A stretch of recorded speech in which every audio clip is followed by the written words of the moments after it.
All right, welcome to We Geek Podcast. Today is May 20th, 2015. Forgot what day it was for a second. I'm Adam, and I'm here with my buddy Logan. Hello. Hello. What's up? So, yeah, we got a lot of news this week. Got a lot of TV shows to review. Mm-hmm. And we kind of missed. I dropped the ball on us reviewing the Avengers. My whole Chicago trip completely took me out of the loop. So we'll get that to you really soon. But yeah. So yeah, no, we got a lot of things ending this week. A lot of shows came to an end. The Marvel Universe came to an end a few weeks ago, but now we're seeing what's risen from the ashes, and we'll get into that in a little bit in the comic stuff. Towards the end, we got the reviews of Secret Wars, the first few issues, the Flash season 1 ending, and boy did it ever. Yeah, that was great. And Arrow ending, and we'll talk about what direction we think that's gonna head. And Game of Thrones isn't ending, but holy crap! For some people it is. No, that was yes. We'll get into that. There was a moment where I was like, okay, this is when I did not like that. So, and I think that was kind of the point. It was supposed to make me feel uncomfortable and not want to watch it anymore, and go, you know what? I'm good. I'm done. No, but of course I'll be tuning in next week. But man, it had a different emotional impact than what they normally do. Yeah. Well, let's get into it. The first things first. How was your week? How was your weekend, man? Crazy. I worked. That Yeah. was it. Oh yeah, man. Same here. I was working like crazy, but then I had a few days off, but it didn't feel like work, but I had no chance to rest. Well, you did a wedding, right? Right, yeah, I officiated a wedding. One of my friends, she got married to one of my other friends, Lauren and Adam, and so yeah, I knew her here on UCF, and just she's like one of my best friends. So when she was having the wedding, she was like, oh, I want to have Adam in it, but you can't have me as a bridesmaid. So yeah, I got my officiant thing, which was super simple, and I was able to marry them. So yeah, man, I flew up to Chicago, and some friends were actually on the plane that were going to the same wedding I was. So we ended up getting off and just straight partying. We didn't even go to the hotel until that night. And yeah, and so I thought, oh, I'll have some time at the hotel to relax, and nope. We went out, and oh man, the only time I had rest was literally flying there and flying back. But it was fun. I had my iPad. I read some comics. That's when I read Secret Wars 2, and I was playing this game called Monument Valley. And it's an iOS game. I don't know if it's on Android, but it's really neat. I think actually, now I think about it, Kevin Spacey plays it in the latest season of wow, House of Cards. House of Cards. Yeah. Okay. Yeah, it's this game where you're this little white stick figure thing, and you have to walk across this abstract art, and you turn the art, and when you turn it, it turns into another, certain bridges will cross over other bridges, so he can walk across the bridge. But when you turn it, the whole art changes. It's kind of like those old, I don't know what you would call those paintings where they had stairs going in all sorts of different directions. And Oh, it's okay, yeah. Right, so yeah, and there's these black crows that get in your way. I don't know, but it's fascinating to look at, and everything changes with it. So I'm sitting there playing it, and I notice I've captured everyone's attention around me. And everyone, what is that game? What is that? I was like, this game's really fun. It's Monument Valley. I think it's like $1 or something. But it's one of the coolest things I played on the iOS. But yeah, so I did that, read some comics, and then I was up there. I was in just straight fun mode, and the wedding was super fun. It was super chill. Just had to memorize a few things, but I actually had everything on my iPad to officiate anyway, so it was perfect. We're gathered here today to Oh yeah. to line. No. Right. Yeah, no, it was nothing like that. It was totally relaxed, and they wrote down what they wanted me to say anyway, so it took a lot of the pressure off. Sure. Oh yeah. Right. So I just said what they wanted me to say, and I did what they wanted me to do, and I made it fun. I was making jokes and stuff, and they loved it, and everyone laughed, which was good. So But yeah, man, it was fun. And then, yeah, we all just kind of hung out for like 3 or 4 days, or no, 3 days. Yeah, 3 days. And I don't know, it's fun to go out and drink in another city with like familiar faces, but the environment is different. So I don't know, it was cool. But yeah, so anyway, just kind of got caught up when I got back. So I was able to watch, Arrow and uh, Game of Thrones. Game of Thrones and Agents of Shield and all that other stuff. But yeah, yeah. So and Mad Men. I know you don't watch Mad Men, but man, God, what a series. But yeah, one day I'll go back and give that another shot. It's good. It's good. I'll talk about it a little bit in the podcast, but I will not say anything remotely close to spoilerish stuff. So, cause I know you'll eventually want to see. That's one of those, like that's an AMC show, like right there with Breaking Bad and Walking Dead. You have to see. Like that's, it's so good. It's strange because at times you're like, why am I watching this? Nothing's happening. But then once it's all finished, you're like, I actually like that. It's a nice slice of life. It's weird. You don't need. Most shows is a premise. There's science fiction, it's a comic book show, there's something that's a premise. It's a CSI type show. There's literally no premise. It's just a shot in the life of people who lived back in the 60s and 70s. And it doesn't like glamorize it. I don't know how to explain it. It's just a slice of life. It just is. It just is, exactly. Yeah. And you're seeing the life through their eyes, and of course there's drama, there's things that happen, but it's not like, it doesn't even seem scripted. It just seems like that is a reasonable reaction to what happened in that situation. You know what I mean? Yeah. There's not giant plot twists or anything. It's just like, oh well, that's shitty, and that's what would happen in that kind of lifestyle, So, but yeah, man. So but yeah, we'll get into it. We got a lot of news this week. What do you want to start with the movies first? Yeah, sure, why not? All right, cool. Well, we'll start with the first one that we have here, the New Mutants. Yes, because Fox hasn't done enough with their franchises. And the idea. Look, my thing is this: what they're going to do, like with Apocalypse and moving forward, is essentially this already. They're doing younger versions of these characters.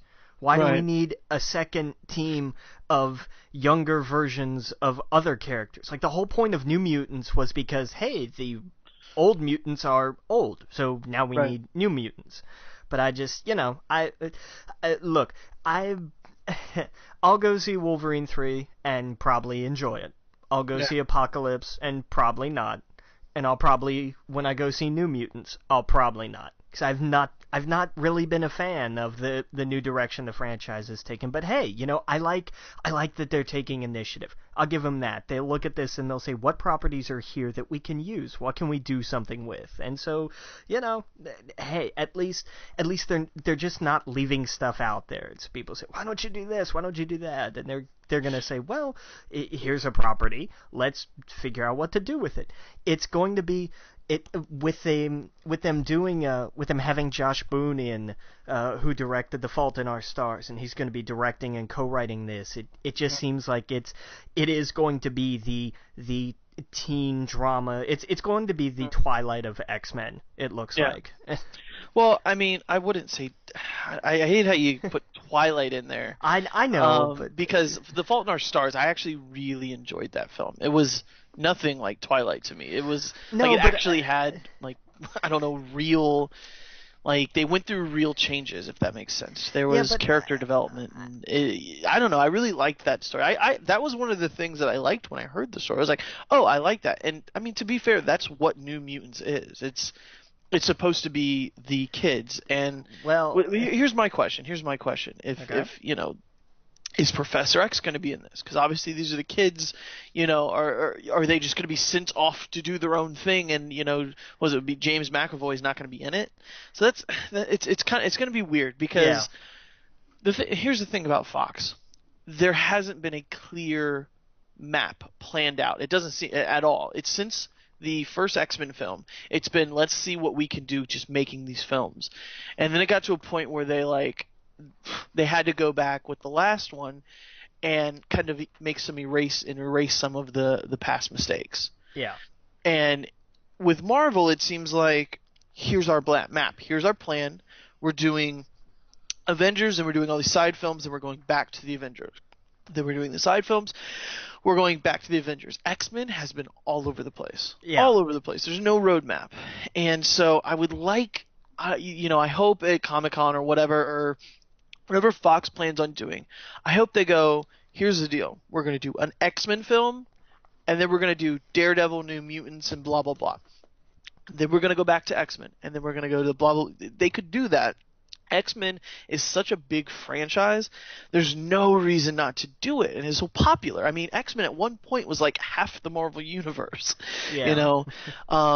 And so like that's why, have you ever read any of the New Mutants? No, I never. That was one of Claremont's that I didn't dig into. Right. And I know some people who are some die-hard New Mutants fans. Like, they're huge into it. I've never read it. I listened to this podcast called X-Men Explained. Rachel and Mile explain the X-Men, and they go into listen to it, bro. If you, I know you'd be into it, because what they do is they kind of dive in. Each episode, they talk about like huge arcs, or they go into like errors, and this is one of them. This is they go into this a lot, where they talk about the New Mutants and like how important their stories were, and the characters, and especially people like, oh wow, my mind just went blank, like Kitty Pryde and stuff like that. Okay. Yeah, and so like they talk about like if this was going to be made in a film, how they would do it, and it would have to be kind of teen, like, because they're all teens, they're all the kids, right. And so you're absolutely right. With this new Apocalypse film, it's the older X-Men as teenagers again. So how are they going to do this? And are they going to have McAvoy lead them? Are they going to get a new Professor X? It's kind of all over the place. I didn't expect this. I knew it would come, but honestly, I thought a movie like X-Force with like Cable and all of them would have been kind of to the forefront. Well, I mean, they've been talking about an X-Force movie. I mean, that was an idea that was rumored, like a year or two ago. Exactly. We've been introduced to Wolverine. We've been introduced to Deadpool. We've been introduced to Angel. Like, there's some key players that are introduced, and then now we were going to be introduced to what's her name? Oh. See, my mind is blank right now. To Badrock's sister. What's her name? Oh man. Oh, Psylocke. Psylocke, yes. The British, I think Japanese. Braddock. That was Braddock. Right. Oh man, I'm gonna kick myself for that one later. But yeah, so like we're being introduced to her in this new movie. So I thought we're kind of got all the characters for an X-Force film, but I honestly think they need to wipe the slate clean. They've had multiple opportunities to do that. It's really time for Fox to. I know we're sick of reboots. It seems like a reboot after reboot after reboot, but I like that Sony is just doing it. They're introducing Spider-Man to the Marvel Universe, and it kind of. I mean, I don't know about you, but I feel excited about a new Spider-Man film now. Yeah. I mean, I'll get over being recast. Like I'll get over that. But well, they were smart by saying we're not doing an origin story. It's going to be right into it, and if they did that with the X-Men, just show me the X-Men going right into it as a team, like Cyclops and them going out, and I want Cyclops back. I know a lot of people didn't like him in the first few films, but I like Cyclops' character. I like if they made him more of a leader and not like he's a dick, but you know what I mean, like make him important. And so you know what I mean. I would want the X-Men universe to have a clear path, I guess is all I'm saying. And right now it's like it's all over the place. But it's still making money. Yeah, I guess that's the thing. That's the bottom line. Right. So, but anyway, it's exciting, and I mean, I like the guy from The Fault of Our Stars. I really dug that movie. I don't know what it was, but I'm not really into like chick flicks or stuff like that. But when I saw that, I was like, wow, like it really made me think, like, oh my god. Stop complaining about stupid shit, Adam. You know what I mean? And so I liked it. I thought it was a cute movie. But yeah, anything else you want to talk about for the New Mutants? No, I think that pretty well covers it, really. All right, well, let's kind of jump around here. Let's actually stay in kind of Marvel. Let's go with Spider-Man. Yeah, well, here's the thing. When we started to see like rumored casting call lists. Mm-hmm. Asa Butterfield's name was always one that I thought, well, that's it. That's him. That's who it's gonna be. You know, these Right. other kids I like. I looked at the idea of like, hey, here's somebody who's done like next to nothing. I like that idea. Give me somebody new. Give me somebody totally fresh. But Asa, look, you know, I liked Hugo. I liked Ender's Game. I'm okay with it. I'm kind of I I'm gonna have to reserve judgment until I see how he works as Peter Parker and as Spider-Man. You know, I mean, that's just, but you know, it looks like he's definitely gonna be the choice now. It's pretty much all but official. But Yeah. so you know, hey, we'll see. You know, whatever. Yeah, I gotta rewatch Ender's Game. I gotta say, when I saw it, I wasn't that into it. I know Harrison Ford was in it. I gotta rewatch it. I'm sure his character is gonna be nothing like that. You know, they apparently want this Peter Parker to be funny, Yeah. which makes sense. I mean, that's one thing Andrew Garfield. He nailed the personality. I thought Peter Parker's always. It kind of bugged me when people were like, Peter Parker's supposed to be geeky and nerdy. I'm like, no, he's not. Like, he actually is very witty. He's very smart. He's very, he never to me came off as like, oh, I can't, like geeky or, I guess that's not the right word. Well, but I know what what you mean. Like the Socially stereotype, awkward. like. Right. Never, Yeah. ever. He always was sarcastic and witty. The only reason why he would always miss the girl and didn't get the girl was because he was a superhero. That's it. Yeah. It all got in his way. Yeah. It was never because of his personality. He was always witty. He was always funny. And Andrew Garfield, I thought he killed it. Yeah, and no, and I agree, but I think, remember, these are people that are digging way back to Spider-Man. Because in the beginning he was, because, they started him in, like, the 60s or whatever. So, you're right, I guess. Yeah. But I like the idea of going, not just the more modernized Amazing Spider-Man route, but digging elements. Marvel seems to be doing a lot of in their cinematic universe of digging elements from the Ultimate Universe. Yeah. And I would like to see that kind of Peter Parker. And that's kind of what they've done with him in current kind of, well, what was the Marvel Universe. Right. I guess that's where we have to go now. But I think it's that kind of like return to sort of the snark and sarcasm as Peter Parker, as well as when he's Spider-Man. You're absolutely right. It's kind of like the Walking Dead, where Robert Kirkman. I saw an interview where he was like, I wrote the comic, and there's a lot of things that when I thought I was going to put in the comic would fit, that in a TV show, it was my opportunity to go, you know what, I shouldn't do that. And I'm not going to spoil anything from the comics Walking Dead, but there's major things that happen in that book series. Something that happens to Rick, he doesn't do in the TV show. And I think it's like you said, with Marvel and Sony doing this, they can pick and choose what worked and what didn't work. So like, you're absolutely right. There's a lot of things in the Ultimate Universe that works beautifully, better than the original source material, and they're choosing and picking that. So I was thinking about that as well. We've talked a lot about the new Fantastic Four movie, and that's one thing that I keep trying to tell myself is there's a lot of stuff. I read it a while ago, but I remember never like not liking it. So there's about them being really young and stuff like that. I hear that complaint a lot. I don't think that's a bad thing in this. I don't mind that they're young. I want them to grow and get older. So basically, I'm agreeing with you. I think that they have a chance to pick from both of these universes and do what fits. For example, look at Nick Fury. Oh my God, I would not want anyone else to play Nick Fury besides Samuel Jackson. Yeah, absolutely. Like that's who I think of Nick Fury. Whenever I see the old Nick Fury, I'm like, because when I read comics as a kid, I was never into Nick Fury. Let's face it, Avengers were not that popular back then. It was all X-Men. The Avengers were there, but Nick Fury was kind of off my radar. I didn't really get into Nick Fury until, or really back into comics until, like I said, right around high school or after high school, and it was Samuel Jackson. Like I said, I'll never forget. I picked up Ultimates Volume 1 and X-Men, Ultimate X-Men Volume 1, and right right there it was. I looked at that page and I go, that looks like Samuel L. Jackson. And then, of course, later I found out that the artist did that on purpose. And you know what? One thing I wanted to do, and I put it, is I want to go and I want to read all the Ultimate X-Men, and I want to go back and read the Ultimates, because it's been years since I've read those. I'll tell you two things. The Ultimates, like Volume 3, gets weird. Okay, I think that's where I dropped off. Yeah, because like Volume 2 was, if I'm remembering right, because there were only like 3 volumes, I think. Right.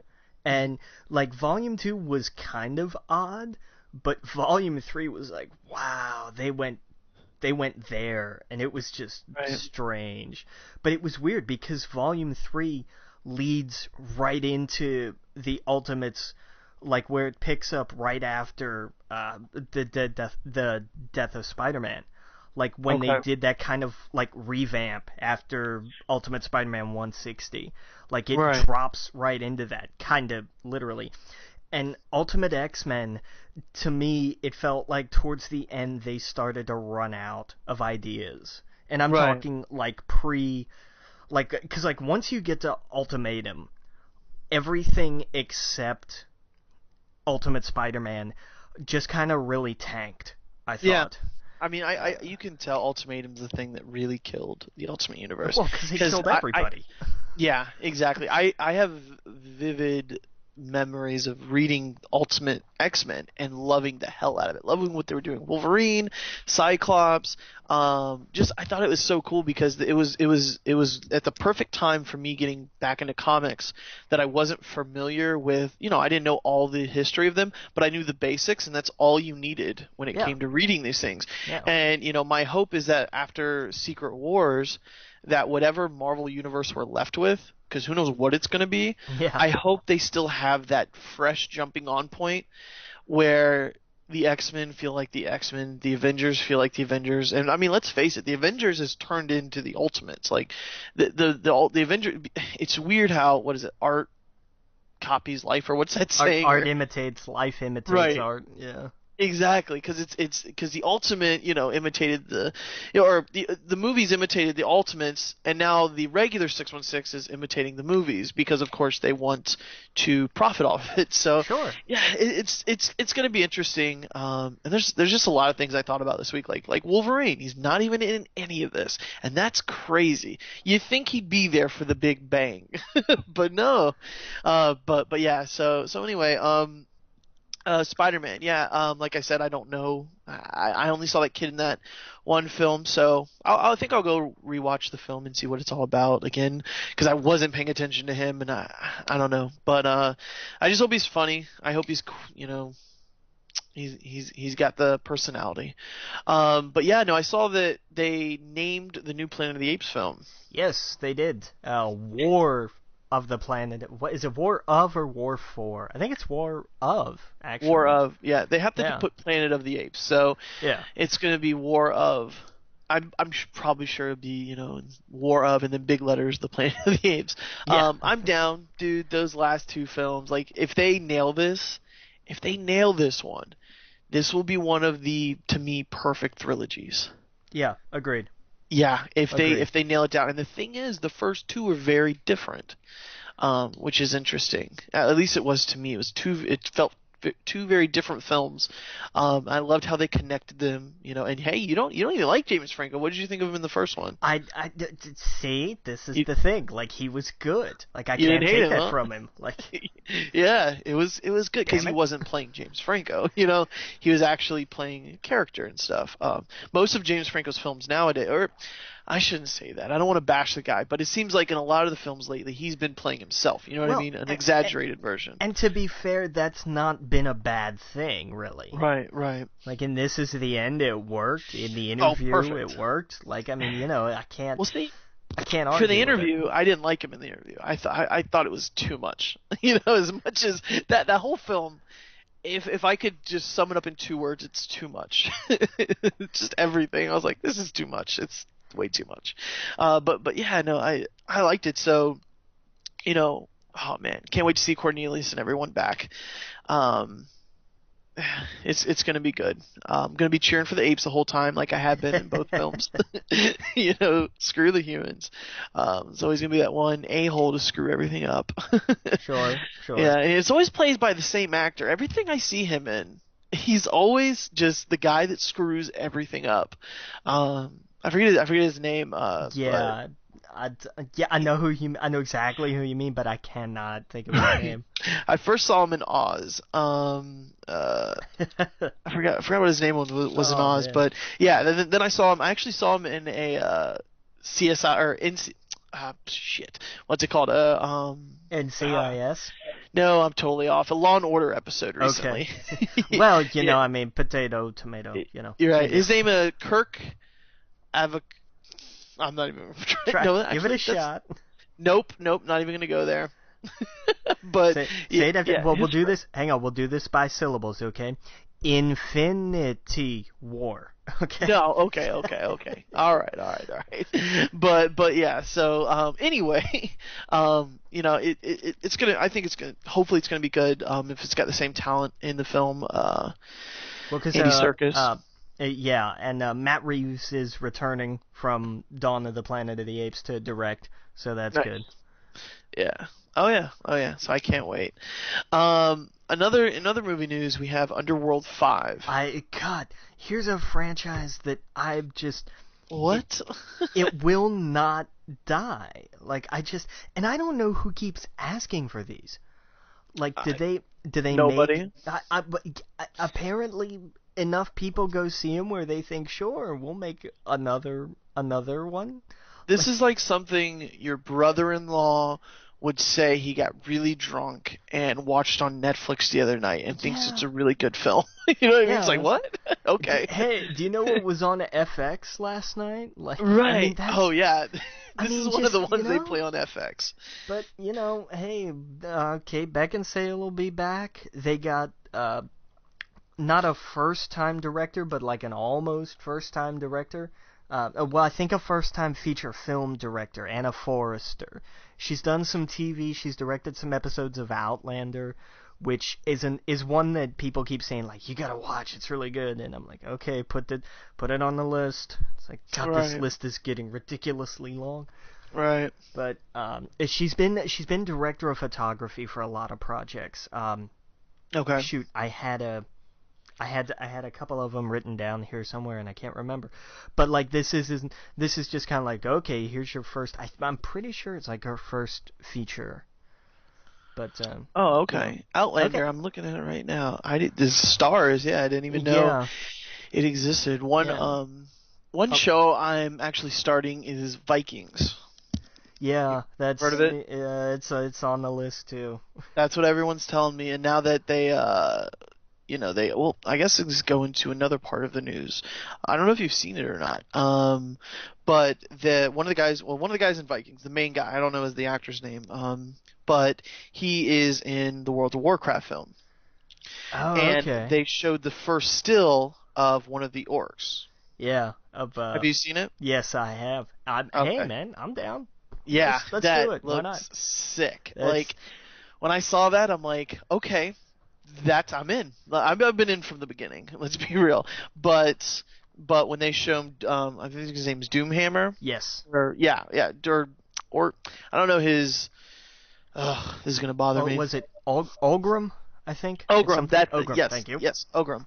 Yeah, and so they show him, and he, if anyone is listening to this, you've probably seen the World of Warcraft cinematics, and even if you don't play the game, you can appreciate that they are epic and they are huge. I mean, the people who do that animation should just do animated films. Just make a World of Warcraft. Oh my God, if there was a Netflix series, all right, I'll stop with my Oh my rant. God, that Oh, yes. it would be crazy. And the fact that whenever a new one drops, whenever a new expansion drops, that it goes up to 10 million subscribers.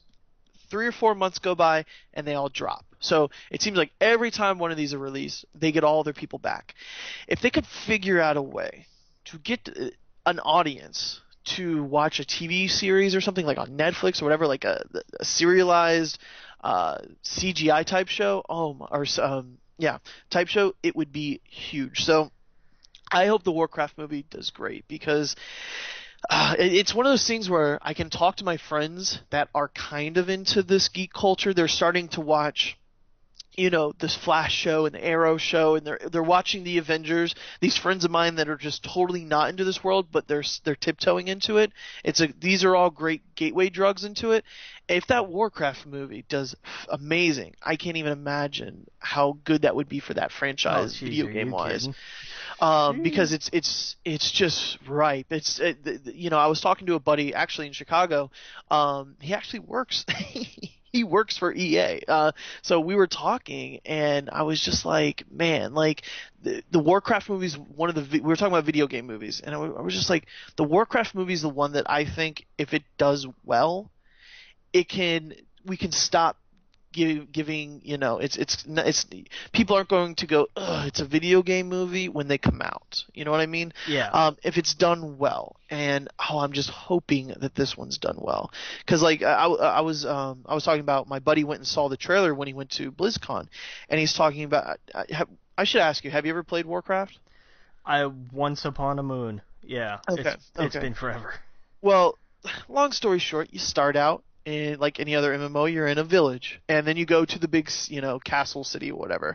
But there's all these little things in the game where there's a big board and it has a bunch of posts on it about stupid little stuff going around, and it's kind of been in there forever.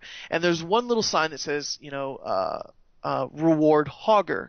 It's kind of been in the game forever anyway. So when my buddy told me he was watching the trailer and the guy's running up to running through a place called Goldshire, and you see this sign and it says reward Hogger, and it shows the picture of the creature that you kill as like a level 10 human, he was like, that's when he knew that these people got it and that these people were making a good film. It was little things like that. He said the trailer was epic. It was on par with like Lord of the Rings and stuff, but it was the attention to detail that really made him go, holy shit. And so I thought that was cool. But yeah, so anyway, I went on a rant about Warcraft movie, but I hope it's good. I hope it's really good. I don't even know where we got to that. I was talking about Vikings, right? Yeah. Yeah. So anyway, back to movie news. But oh yeah, that was a part of the movie news with the still from it. So I hope we see more of that. That comes out next year. So I'm really I'm looking forward to that more than I am Batman vs Superman, if that tells you something. But yeah, so more with movie news, and I'll try to keep my I'll try to stay not sidetracked. So we have Teenage Mutant Ninja Turtles 2. This news, I don't know. I don't get this. Like, I don't know what to make of this. Why not? Because I think it works. Okay. Well, take it. Run with it. Go for it. I can't. Well, I mean, why not? He's a punk before he becomes the Warthog, right? Yeah, but I mean, Gary Anthony Williams, really? Like, why not? Okay. I have to see it. Like, I have to see it to see if it makes sense. Like, I like the actor. I think. I mean, he's never been like a jerk, so I don't know how they would. I mean, I'm sure he's a good actor. He could be able to do it, but why not? I mean, look, I know him mostly from he's on the new seasons of Whose Line Is It Anyway? And I'm just thinking, okay, I mean, these guys have range. I mean, one of the guys from, back when he was Chip Eston on the original U.S. version of Whose Line, went on to be like an actual actor. He's one of the leads on Nashville now. I mean, these guys have range. I'm not trying to pigeonhole him, but I can't see Gary Anthony Williams as Bebop. Wait. So he's Uncle Ruckus? I didn't know this. Yeah. That's awesome. Yeah. Oh, totally. Why not? I mean, from what I understand, he's going to be, human, and then he's going to turn into Bebop. I'm sure he'll probably keep the voice. Right? I don't know. I could see it. Why not? I like him. I think it's cool. It's different. Like, I mean, Well, I didn't. who would you cast if I someone mean, handed you a piece of paper and said, "Let's cast Bebop"? that's the thing. I've been trying to rack my brain, and I can't think of anybody. I can't either. But I So mean, just seeing this, I was like, no. Like, but that's the thing. Like, I don't know. Like, it's not like a solid. Oh no, God, I hate this casting. I'm just like, right. Well, I mean, not Johnny in a, Knoxville is Leonardo. Like, what? You know what yeah, I mean? Like, yeah, it doesn't true. make any sense, but I thought it worked. It You know? did, and I mean, that's the thing. I'm like, okay, I'll see where this goes. Like, I'm not saying like I'm not against it or anything. I'm just like, I never in a million years would I have made that choice. Like, I never even would have considered it. But Right. hey, we'll see what happens. Right. Yeah, it's gonna be interesting. God, yeah. See, I had no idea he was Uncle Ruckus. That's Yeah. funny. But yeah. So, what? I don't think we have any other movies news. Kind of a light movie news week this week, really. Oh yeah. Oh yeah. Well, let's get into TV. One thing came out. Was it? Was it? I think it was right after our podcast last week, right? The Supergirl. Yeah, I think it went out like right after, which So, kind what of do you think about it, man? look. It got a lot of crap for a lot of different things, which Right. and look, we're gonna talk a little more about this, and I look forward to your letters, but like it's the idea because we're gonna have to talk about this with Game of Thrones too, because there is a correlation. I'm not saying they're the same because they're not, but there is a connection when they're like, oh hey, here's Kara, and she's going through, it's like, okay, she's trying to be a regular person. Okay, great. She's trying to go through regular person things. Okay, great. Wait, stop. She can't go through regular person things because regular person things are not like all I've been seeing from everybody attacking it is like, well, but there's a love interest there. Why do you have to have a love interest in for a female superhero? I'm like, because Arrow's been doing the same thing for 3 seasons, and so is the Flash, and so is everything else. Like, I can't. Right. I just want to get past the whole. Can we not freak out because you said it last week. I think why does it have to be Supergirl? And they address that in the Oh, trailer, and it's like they because heard me. yeah, and it's like, well, because her boss is kind of a moron. Right. It's like, it's not. I understand where a lot of this comes from, and I appreciate it, and I am right there with you, but I think sometimes this kind of thing goes a little too far. Well, They're like, what I thought was it was kind of perfect. I loved it. I loved the I trailer. loved it, and I thought that okay, so we addressed it. A lot of people were upset, and I think the beginning of the trailer, because what I think a lot of people must have turned it off in the middle of it because it was so meta. It knew Yeah. what it was doing. It did the whole, if anyone saw the Black Widow SNL skit, it was like that at the very beginning of this trailer. But there's a turn. There's a turn where the trailer and you as the audience is supposed to go, oh shit, the show is not about a Devil Wears Prada but Supergirl. She actually kind of says, why not Superwoman? It turns it on its head. Yeah. And it goes in the direction of her being a fucking kick-ass, as from what I can see in a 6-minute trailer, a kick-ass superhero. Yeah. Girl, guy, doesn't matter. And but at the same time, it's important that it's a girl because there's no other. I mean, there's iZombie, but superhero type show. We need that, and it's one of those, like, it just baffles me when people they bashed it for the first 3 minutes, and it's like they didn't watch the rest, and it looks like we kind of got the pilot episode there. So if we get 30 minutes of her just being 20-what-year-old in what it seems like, I guess it'd be Metropolis or Yeah. whatever, Yeah. just doing her job, and there's a lot of people who do jobs like that and have bosses like that, and yes, it did feel very like, this is kind of like, well, it's a stereotype, like a chick flick type movie, but I think it turns it on its head, and she becomes a hero halfway through that trailer, and like, it makes a lot of sense, the things they're saying, like you said it, like what I said last week, where it's like, why not Superwoman? They address that like verbatim, and you find out she does think it's silly. She doesn't want to be called that. What 20-year-old would want to be called a girl? She wants to be called a woman, but her boss is a bitch. Like, so I loved it. When I saw the trailer, the first thing I thought was, this looks awesome. This looks amazing. This is something that I want to see. And then my second thought was, finally, this is going to be a female-led protagonist type film. That's important, and yeah, I'm totally with you. I think people, it's this whole Gamergate mentality where they look for you. You can't walk a foot in this world without offending somebody for some reason. Like, you can't make anything. It's art. You know what I mean? There's going to be people with different point of views, but it's like, enough already. Like, just relax. Let it happen. We saw 6 minutes.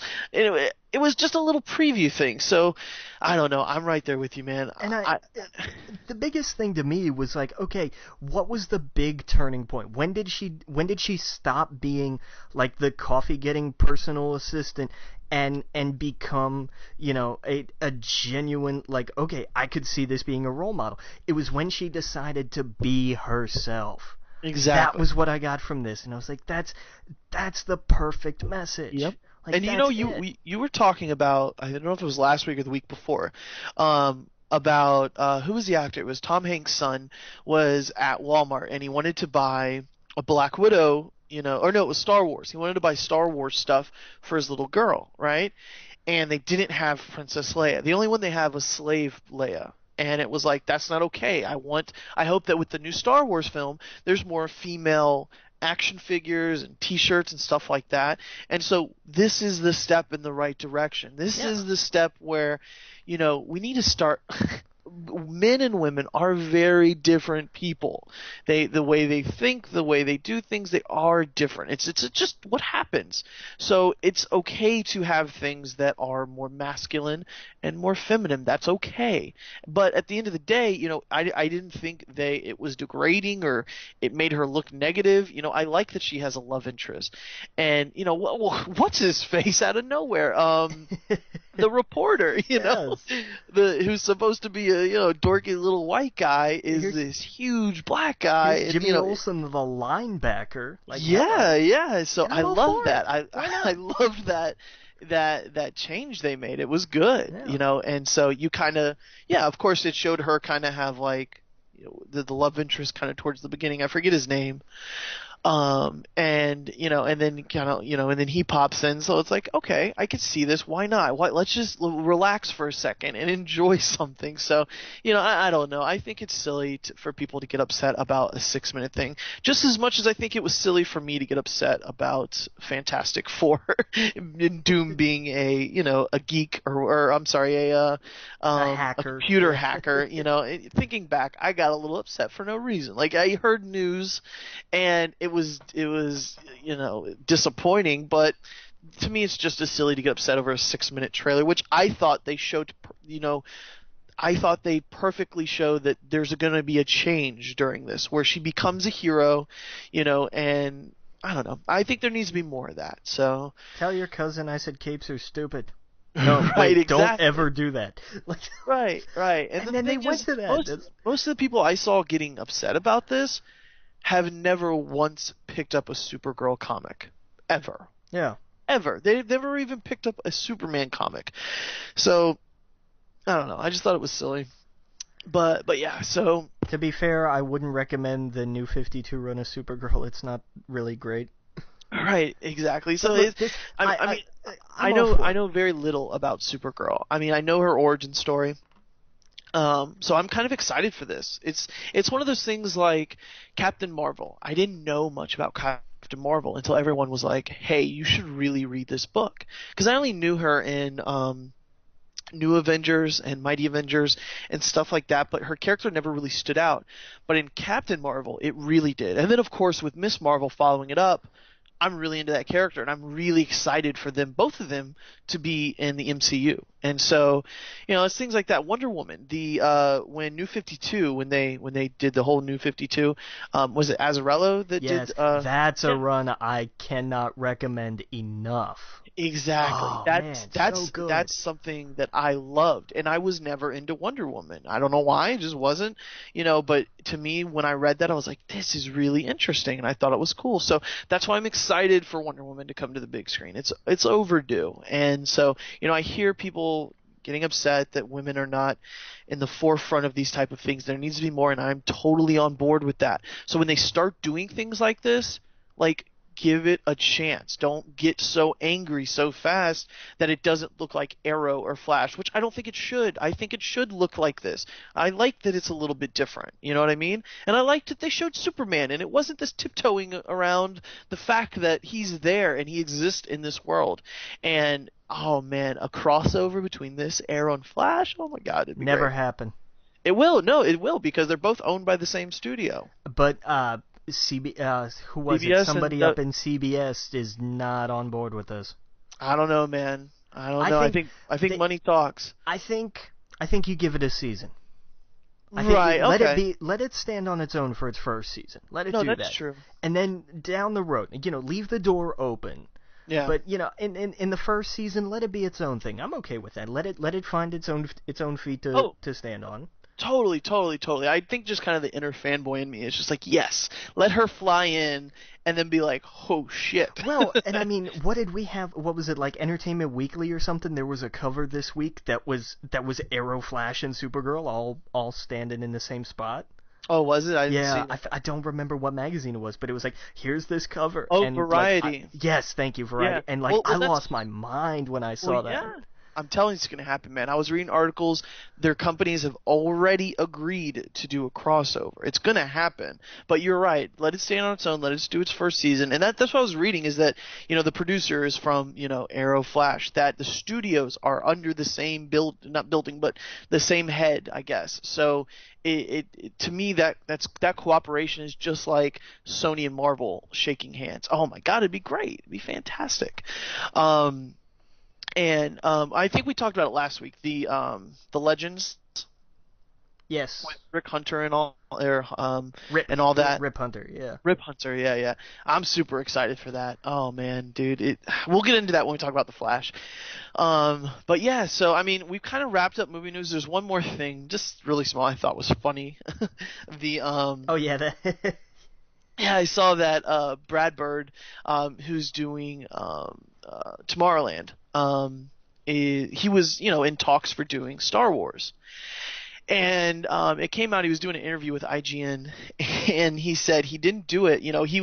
I guess David Lindelof was he's the one who was the writer behind this. I know a lot of people give him a bunch of crap, but I like him.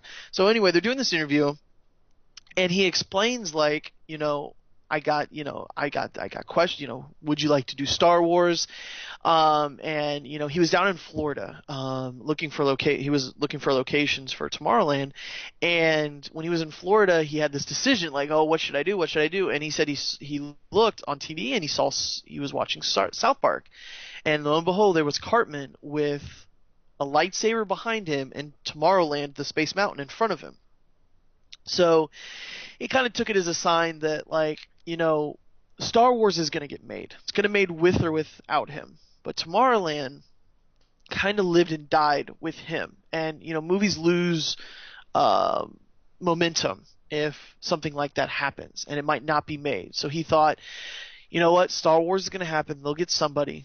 I need to look forward and look to Tomorrowland. So it was kind of a cool story, I thought, that Cartman, saved that film. And who knows what would have happened, if he would have done the franchise. But I mean, to be honest, Star Wars is not going anywhere. If he wants to do a Star Wars film, I guarantee you he'll be able to do a Star Wars film down the road.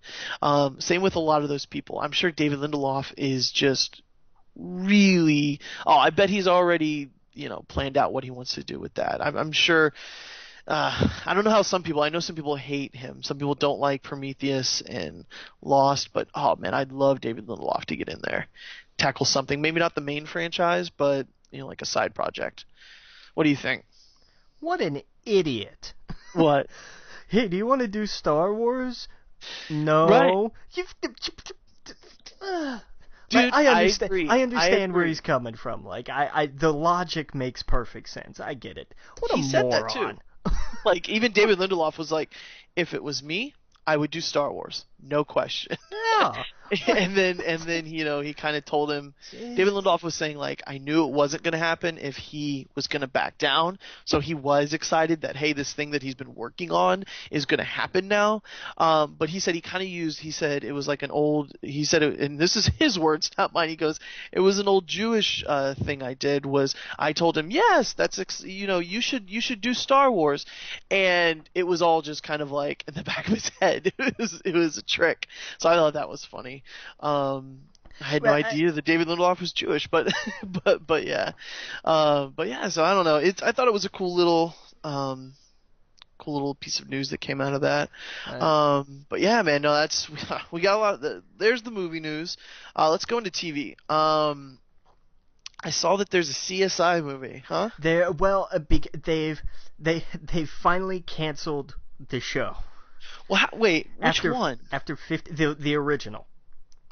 Okay. My dad's gonna be disappointed. The other two are gone. Miami and New York are long gone. Isn't there one in like? Is there one in Louisiana or something? That's I don't know. NCIS. Okay. Yeah. And wait, yeah, that's the one my dad really likes. That's the Navy one, right? Yeah. And aren't there two of those? 3. God. There's the regular NCIS, then there's NCIS Los Angeles. That's the one with LL Cool J and Robin, and then there's NCIS New Orleans, which I've heard is actually pretty good. And isn't there a CSI Cyber or something? Yeah, that's the new one they started this season, probably because they knew they were going to get rid of the original finally. How are there so many NCSIs, CSIs, and we can't get a Star Trek on television? I don't Why know, does? Oh, okay. Sorry. But yeah, no, I don't want to take anything away from it. I know people love CSI. But yeah, so it's like a TV movie finale. So they're gonna do like what? Basically, they're saying they're doing a big 3-episode thing. 2 hours. It's a 2-hour TV movie. Okay. And it's gonna bring back some of the originals. So William Peterson, Marge Hellenberger. It's gonna bring some of them back, and because they've been gone for a long time. I think William's been gone for like 7-8 years by now. Right. But, yeah. I don't. It's time. 15 years is a holy shit! I didn't know it was 15 years. Yeah, that show's been on since 2000. I think 99 or 2000. Yeah, but I mean it just finished like its 15th season. Wow. I mean that's impressive.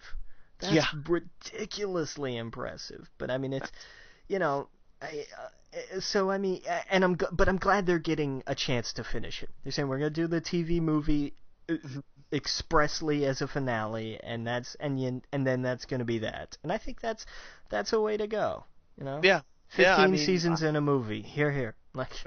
Right. Yeah. No. It's.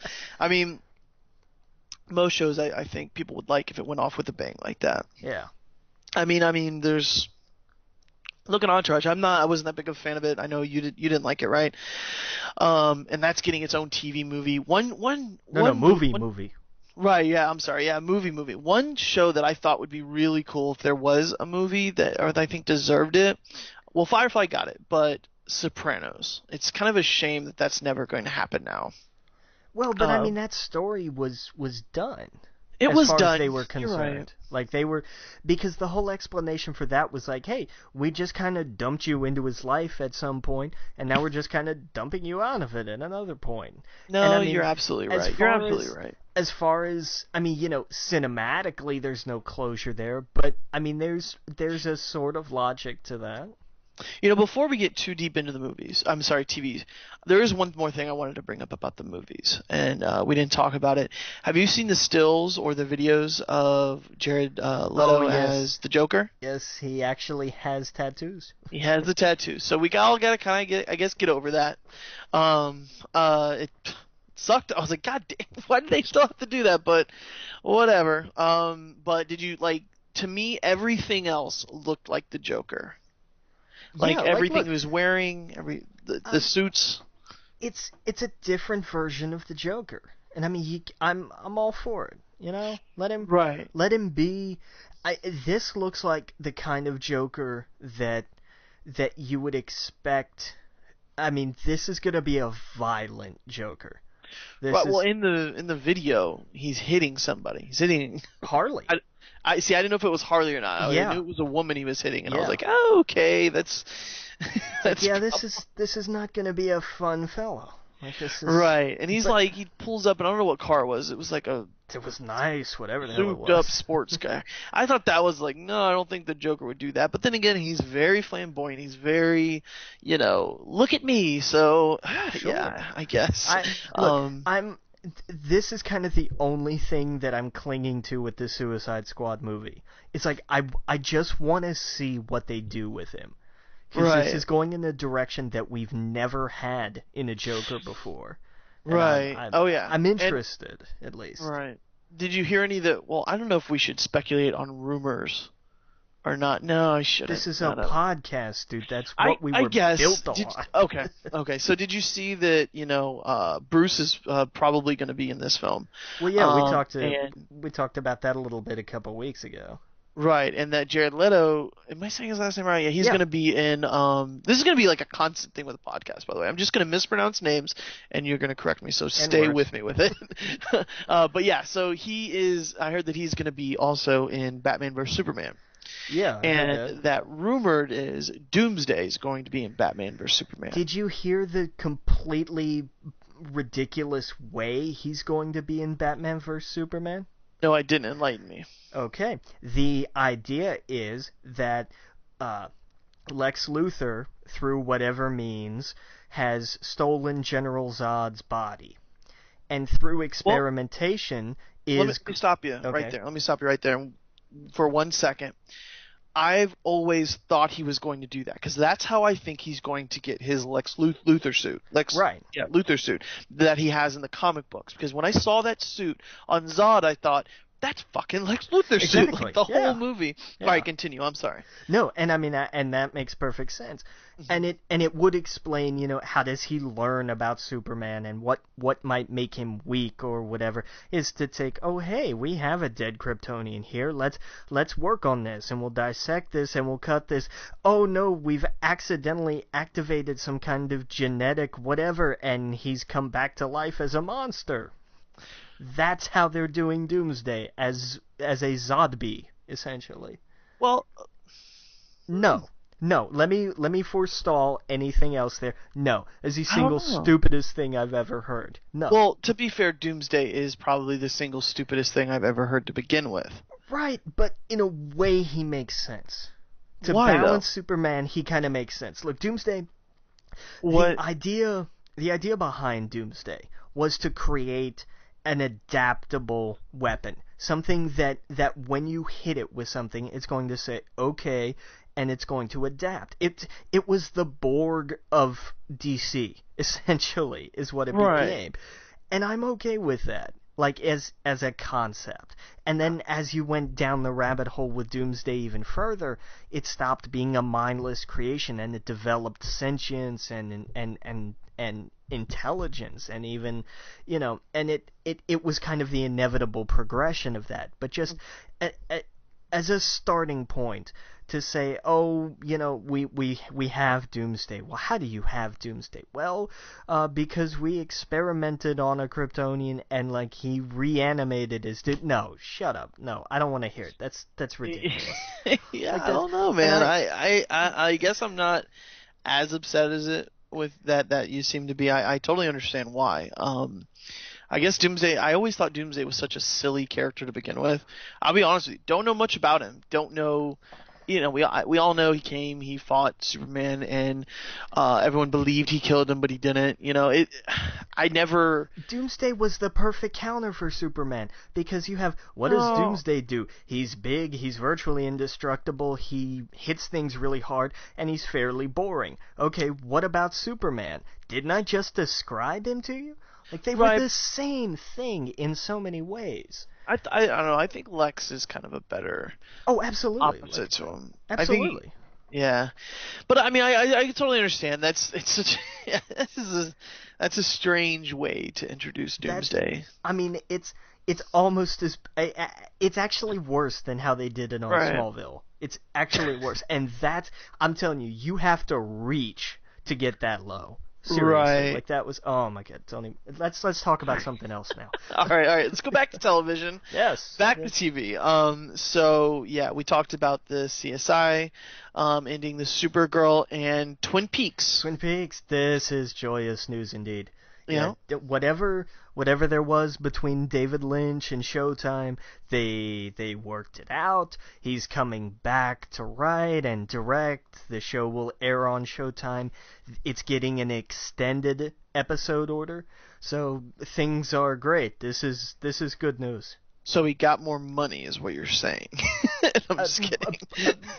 Yeah, I think that was probably part of it, but I think Yeah. it was almost. It wasn't like his paycheck that was the problem. I think it was the overall budget Gotcha. that was kind of the sticking point from the way I read it. Hey, I'm interested. I mean, we talked about this a while ago. The shows that we've heard such good things about. That was one of them, and I tried watching the first episode. I could not get into it for the life of me. Yeah, it's I was like, it's what am something. I watching? Yeah, it's exactly. Something is definitely the word I would put to it. Yeah. But we'll get to one thing, and then I want to leave off with the Disney thing. Okay. But the one thing, Simpsons, and say his name, please, so I don't butcher Harry it. Shearer. Right, he's leaving The Simpsons after 26 seasons. Mr. Burns, Ned Flanders, I'm sure he played a bunch of other people, but those are the two. Tons. Right, that stood out to me. And I mean, I didn't really see why he was leaving. I'm Because sure he's it's been just doing like you the said. same damn thing for 26 seasons, man. Right. He's Oh, man. tired. He's gotta be like just. Apparently, he walked away from $7 million. So I hope at my age, I'm sorry, I hope at his age, someone comes to me and says, Adam, $7 million, we get to record some stuff you've been doing for 26 years. I'm pretty sure I'm gonna take it. But yeah, no, man, the thing is, usually when these people retire, usually like the character dies or something, right? Or no, actually, this is probably one of the first voice actors, one of the main ones that's retired, not just like, right? Yes. Okay, yeah. So that's. I mean, what do you think? They gotta recast the voice because Ned Flanders and Mr. Burns are kind of like staples in The Simpsons. Well, Smithers, I think what's going to happen is he Right. said every word in the English language over the last 26 years. Right. So they're just going to piece it together, really. Oh, okay. You think they're gonna do a Mr. Yeah, Chef? I kind of, yeah. Yeah, it's gonna be interesting. I mean, but then again, I mean, I'll be fair. I haven't watched Simpsons forever. Well, and I mean, here's the thing. This show was almost over a couple of years ago. They were all getting ready to walk. Really? Yeah, you don't remember that? What was it, like two or 3 years back? They were disputing their pay. And like no. they were all gonna walk. So, I mean, Yeah, no, I don't think the show. Yeah, that's why the show would be over. Yeah. That makes sense. I thought you meant like they were like the creators were ready to put their hat on it. No, but and look, I mean, again, 26 years. Oh, dude. I mean, God, like I've got to believe that at some point you just kind of sit there and you say, look, I gotta go do something else with my life. I mean, I know Harry's done. Oh, come on. To be fair, these guys they don't they don't spend all year recording. The things are animated overseas. They're sent. They do this for maybe a week or so, and they just record everything, and that's it. They have the rest of the year to live their lives. I mean, let's be. These people, they're not regular voice actors for animated movies and stuff. Yes, they don't get paid as much, of course, as Hollywood actors and stuff like that.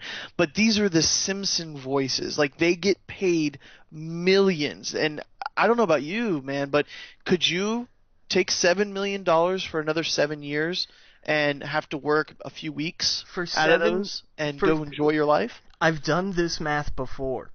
Let me tell you something. Right now, at 26 years old, if you gave me $7 million, I could retire. Okay, so that's what I'm 60, saying. The next 60 years of my life, done. 7 million. That's all I need. He can enjoy his life. And so, I mean, I get what you're saying. He's done it for 26 years. And also, again, to your point, do you really think 7 million is... I mean, look at how much he's been making.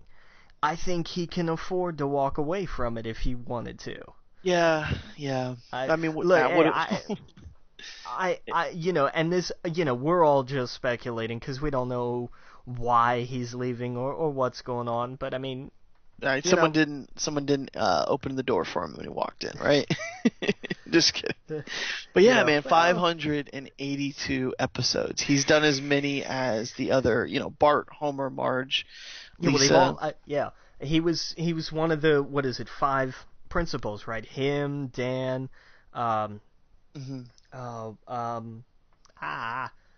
Julie. Thank you.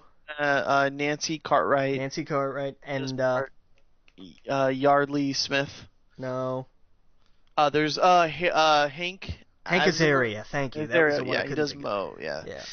Those are kind of the 5 big ones. Dude, when I saw that, and of course it's not a We Geek podcast if I don't mention Legos, but I saw, and I haven't done one in a while.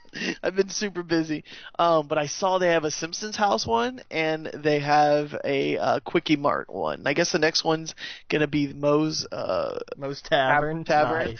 Oh man, dude. The Quickie Mart's the one they just released, and I thought that would look super cool on my desk. But holy shit, it's like $200. Can't do it. Yeah. Can't do it. No way in hell. The sale of illegal fireworks is right this way. Right, exactly. Oh, it looks so cool, man. It's got the squishies or whatever they're called. It's got everything in it. It looks super cool. It's got the comic rack with Atomic Man, and it's got all these little Simpsons jokes in it. I thought, as much as the house would be cool, the Quickie Mart would look super cool. But $200, damn it! Like I need to marry someone into Lego or something. Like I need to find a hot girl that his uncle is part owner and just be like, all right, I'm in. Let's get married. but yeah, man. So anyway, moving on from for TV news, the last thing that I thought was I didn't know what to think. This Disney, blew my freaking mind. Right, and see what I thought was Disney creating channels or channel. Oh, because I'd rather plural. this as one channel. Plural was the Honestly, way that I saw it. I don't know, you have much content for both, but yeah, so Disney's considering channels dedicated to Marvel and Star Wars programming. I think the Marvel would probably have more things to put on it at this point. Star Wars, yes, you have the movies, yes, you have a few animated TV shows, but like, that's it. I don't know. I think together it would be great. Yeah, but let me give you one word. Okay. Possibilities. Unlimited possibilities. Right, unlimited. but I don't know. I mean, sure. But then again, I think that, let's say they're going to do a Star Wars live action TV show. Just throwing it out there. Actually, one more, I got a cough. All right, sorry.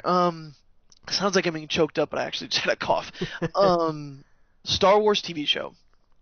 I'd rather it on Netflix. If not Netflix, I'd want it on, I don't know, HBO or AMC. And if you can't go that route, ABC. But its own channel in like what, 1,264? Like what? I don't know if I'd want that. I don't know. It's strange.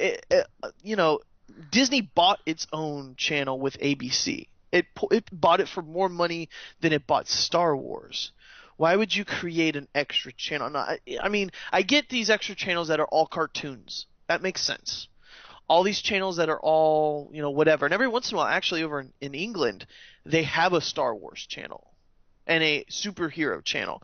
But it's only around like 4 or 5 months out of the year. The rest of the time it doesn't exist.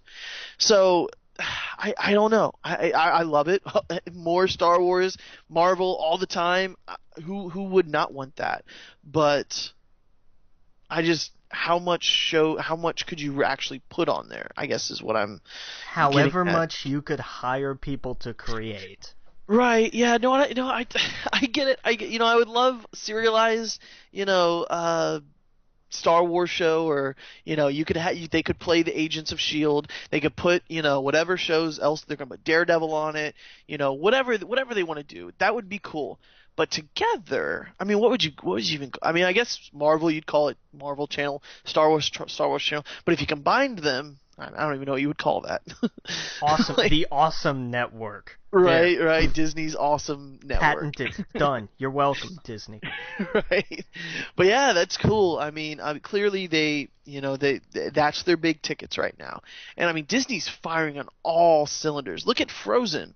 Like the last few years has been Disney's years. They've got Marvel, they got Star Wars, even their animation is now back on top. Same with I mean, what, the Pixar one, was that Disney or Pixar? The hero one. That was Disney. Big Hero Big 6. Hero Yeah, 6. so That was a Disney Marvel animated thing. right, Disney's kind of, they're getting right back up there in their animated. Yep. Just like they were in the 90s with Lion King and Aladdin, and Frozen. To me, I'm not a kid now as much as I am inside. I'm still, I saw the Lion King and Aladdin and all those movies through the eyes of a child, and they were just amazing. And I see kids these days with that same amount of love and enthusiasm for Frozen that I had for the Lion King. So I don't think I'll ever see the movie in the same way they did, but I can understand, holy crap, they really love this. So, and Big Hero 6 is really good too. A lot of my friends' kids love that film. So, good for Disney. I hope I can get it, whatever. I'm sure it would come to Bright House or whatever, but I'd hate for it to be on one of these off channels and not get as much money as, say, ABC. Let them do their own Netflix. Oh, they've got the content for it. Are you kidding? Well, they have it all on Netflix, except for Star Wars, I guess. They have a lot of their Marvel stuff is on Netflix. Right, but I mean, you could have, think of the library just of cartoons. Oh, right, that's true. I mean, they could. You know what they could do? Those. You ever seen those motion comics? Yeah. And some people might laugh at that. One of my buddies, he's all into the movies, all into the TV shows actually too, but he's never picked up a comic book. He just for some reason that medium he didn't catch on to. I don't think anyone's ever handed him one. I don't think he's ever gone his way to get one. So that's why I think he's never read one. But he likes the motion comics. He wants to. The first thing he texted me was like, "Buddy, where's the rest of this, Adam?" He's like, "Where's the rest? Like, I saw this one. Give me another one."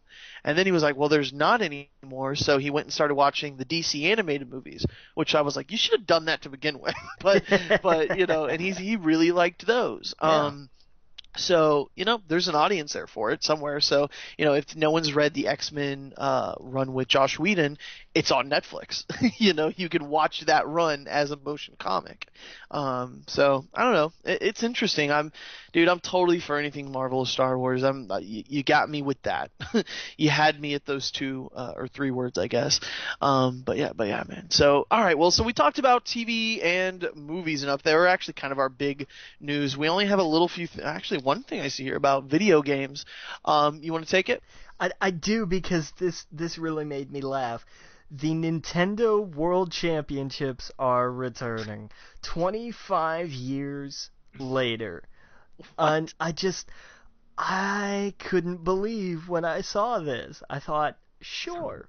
Why? I'm sure is right, but why? Because why not?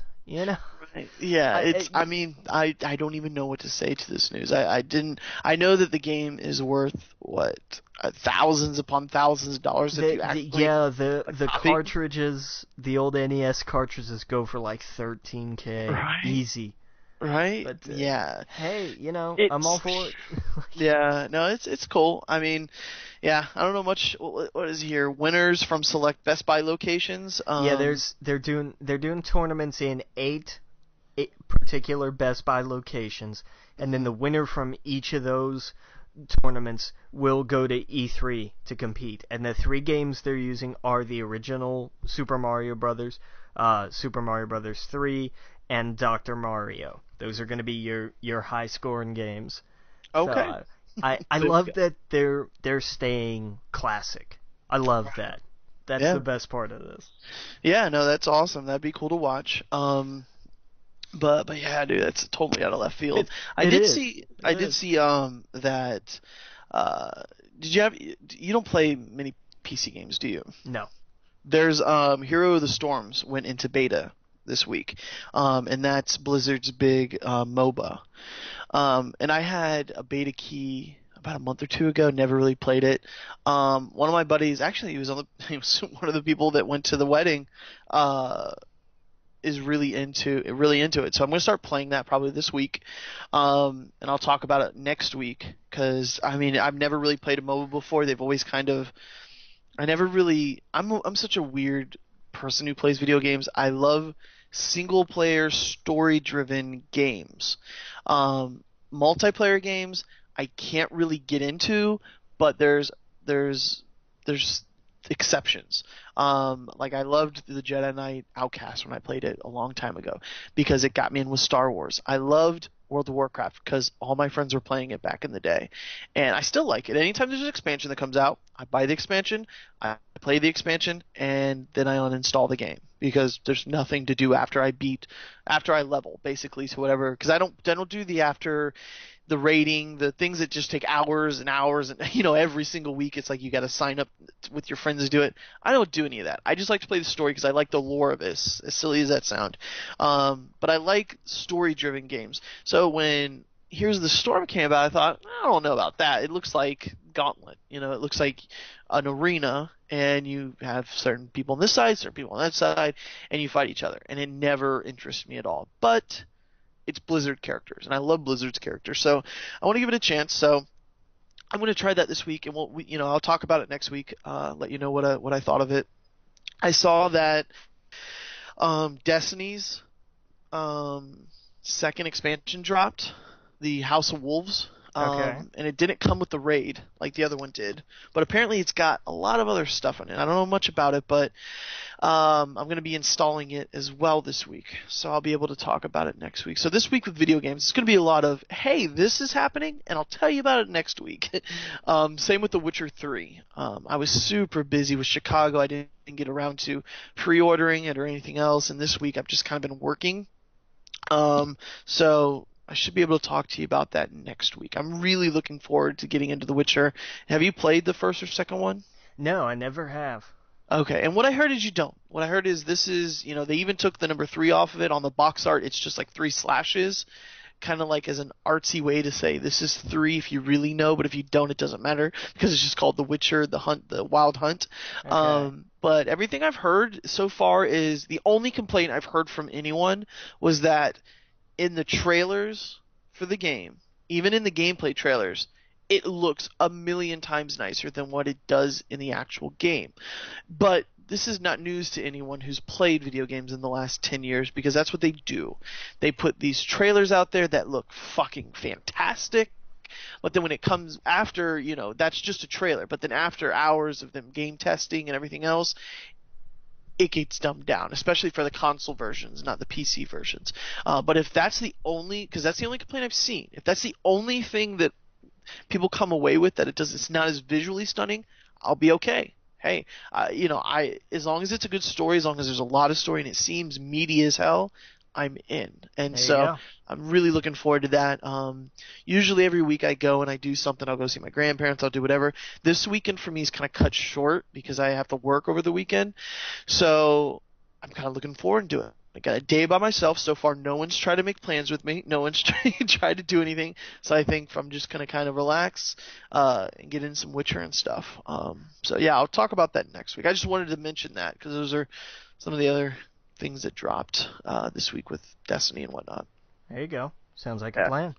Right. And we talked about the Infinity 3.0, right? And that's what I've been thinking about as well. I was like, God, that's such a kid's game, but fuck, it's Star Wars. Yeah, that's just, oh man, I even got a magazine because I guess I have the GameStop. Oh, you got the Game Informer too? Game Informer, yeah, and I was like, God, why are you? I don't even want to read the article because it's just gonna make me want to buy a game I know I'm not gonna play. Yeah, I don't know. And one other thing that we didn't mention in the movie news. We keep going back, so this will be the episode where we travel back and forth between the movie news and everything else. You mean we're going back in time? Right, exactly. Did you see the little trailer thing for the Steve Jobs movie? No, I didn't. I missed that. Yeah, it's got Seth Rogen in it as Wozniak. Sure. Like that actually makes sense. Like I could totally see that. Yeah. Who was it? It was Fassbender was Steve Jobs. That's right. Okay. Right. Yeah, He looks like Steve Jobs. Seth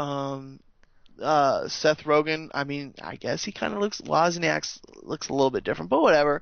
I don't know why are they, I don't know why they're doing another one. I feel like I've known enough about Steve Jobs in the last few years we could space these out a little bit, you know what I mean? Like, we could, I don't know, I guess I shouldn't be, I like Steve Jobs, of course, I love Apple, I love all that stuff, but yeah, so I think we kind of got it with TV, movies, and games, right? Yeah, I think right. that covers all of that. All right, so let's get into comics. And I think we may kind of slide right into spoilers, I think. Yeah, this is well, there's one thing I wanted to. Yeah, let's just go into spoilers. There's one thing I was going to bring up that's not spoilery. Yeah, you've got this. I forgot about this. Yeah. Right. And well, actually, if you're listening, stay on for the next few minutes. We'll say spoiler when it comes up. But this one little stupid news story I thought was really odd. And it's kind of like, you know, you see the guy on the corner that has a sign that says the end is near, end is nigh. You know, it's happening. You know, the conspiracy theory guy. Well, this just kind of put fuel to the fire with the conspiracy that the Marvel is trying to do everything in its power to kill the Fantastic Four and X-Men, or to kind of erase them from memory because they don't make money off of them when it comes to the movies.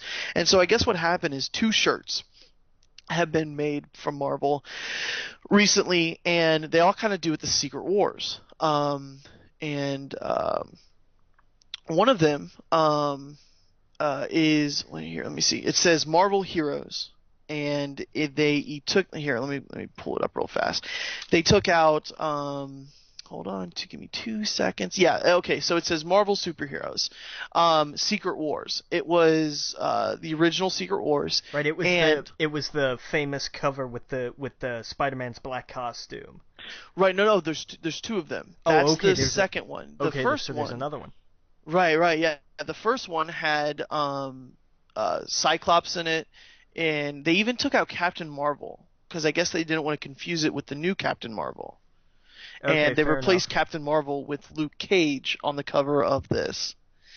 Yeah, if you go to the link I sent you, it's the first like sentence in that link. It says, because the link I sent you is, you know, this is the second Marvel shirt, and then it, you know, if you look in it, it says this is the first one. The first one, yeah, it takes out the Human Torch and it puts in Black Bolt. It takes out Storm. It takes out Captain Marvel, and then it replaces Storm and Captain Marvel with Luke Cage. So it takes out Nightcrawler, and it puts in Doctor Strange. It takes out Rogue and Cyclops and puts in Doctor Strange, Daredevil, and Black Panther. It takes out Wolverine and puts in Iron Fist. And it just takes out Colossus and the Thing, and it puts in Thor. So, and then in the new shirt that they did, it's the infamous Venom costume of Spider-Man. And they took out the Thing, you know. They took out the Human Torch, but they left his flame trail. They took out Mr. Fantastic. I forget who else they took out, but yeah, it's like, wait a second, you're putting out these T-shirts with old comic book covers. Like in the second one I sent you, it's very much the exact comic book cover. It has the, you know, even in the where it says Marvel and it has the heroes below it, you know, they took out Wolverine and put Captain America. They took out Thing and Storm, and they put in Hawkeye and I don't know who else, Mr. Marvel, or what's his name? Oh God, what's his name?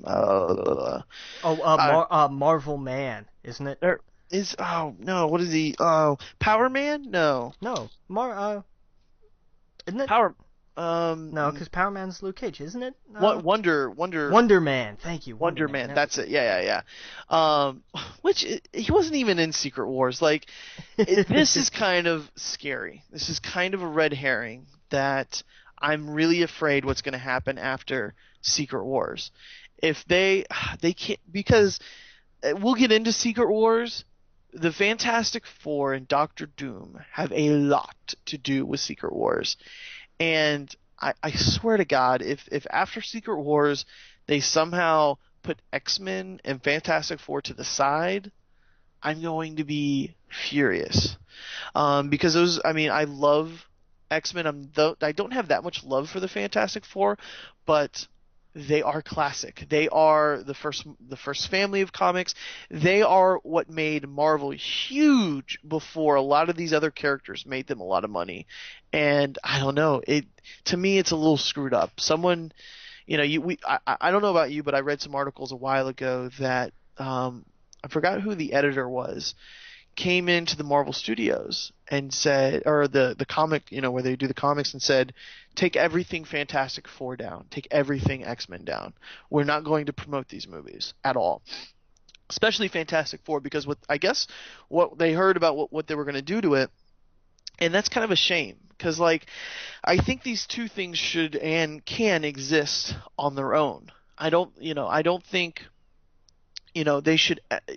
I totally understand, as a business, you're going to want to promote what you can make money off of. You're going to want to put the Avengers on everything. You're going to want to put, even, I guess, Spider-Man, since they're going to make some money off it, on everything. But you shouldn't just shaft, these other classic characters. So I don't know. What do you think, man? I don't know. I think they're going to wait until the movie furor with Fantastic Four dies down, and they'll be back. I mean, they can't. Yeah. I don't think that the FF books for Marvel now have been selling really well, so I don't know if. I think maybe they could be relegated to characters in different stories, like Mr. Fantastic in the Illuminati and whatnot. But I don't know. We'll see. But I don't know. Have you read Jonathan Hickman's run on Fantastic Four and FF? I still haven't yet. No, I need to get around to that. It's classic, and I don't know how well the numbers were on it. I know it did sell well. But that dude, that's a run you got to put that on your list to read, because to me it was even better than his Avengers New Avengers run. Because I don't know, I think he nailed the characters, and I don't know, man. To me it kind of sucks. I'm not someone who read the comics from the 60s or anything like that. God, I couldn't. It's impossible for me to have done that. But, I've listened to some other podcasts, and I've talked to some people at the comic shop, and people that were like this, that they've lived with these characters for way longer than I've ever have. It's disappointing, I guess is the right word. It's like, come on, if we can't get it right in the movies, like if they can't play along in the movies, at least that was a place they could go and go, I could pick up a Fantastic Four book if I wanted to. And I just hope they don't take that away. You know what I mean?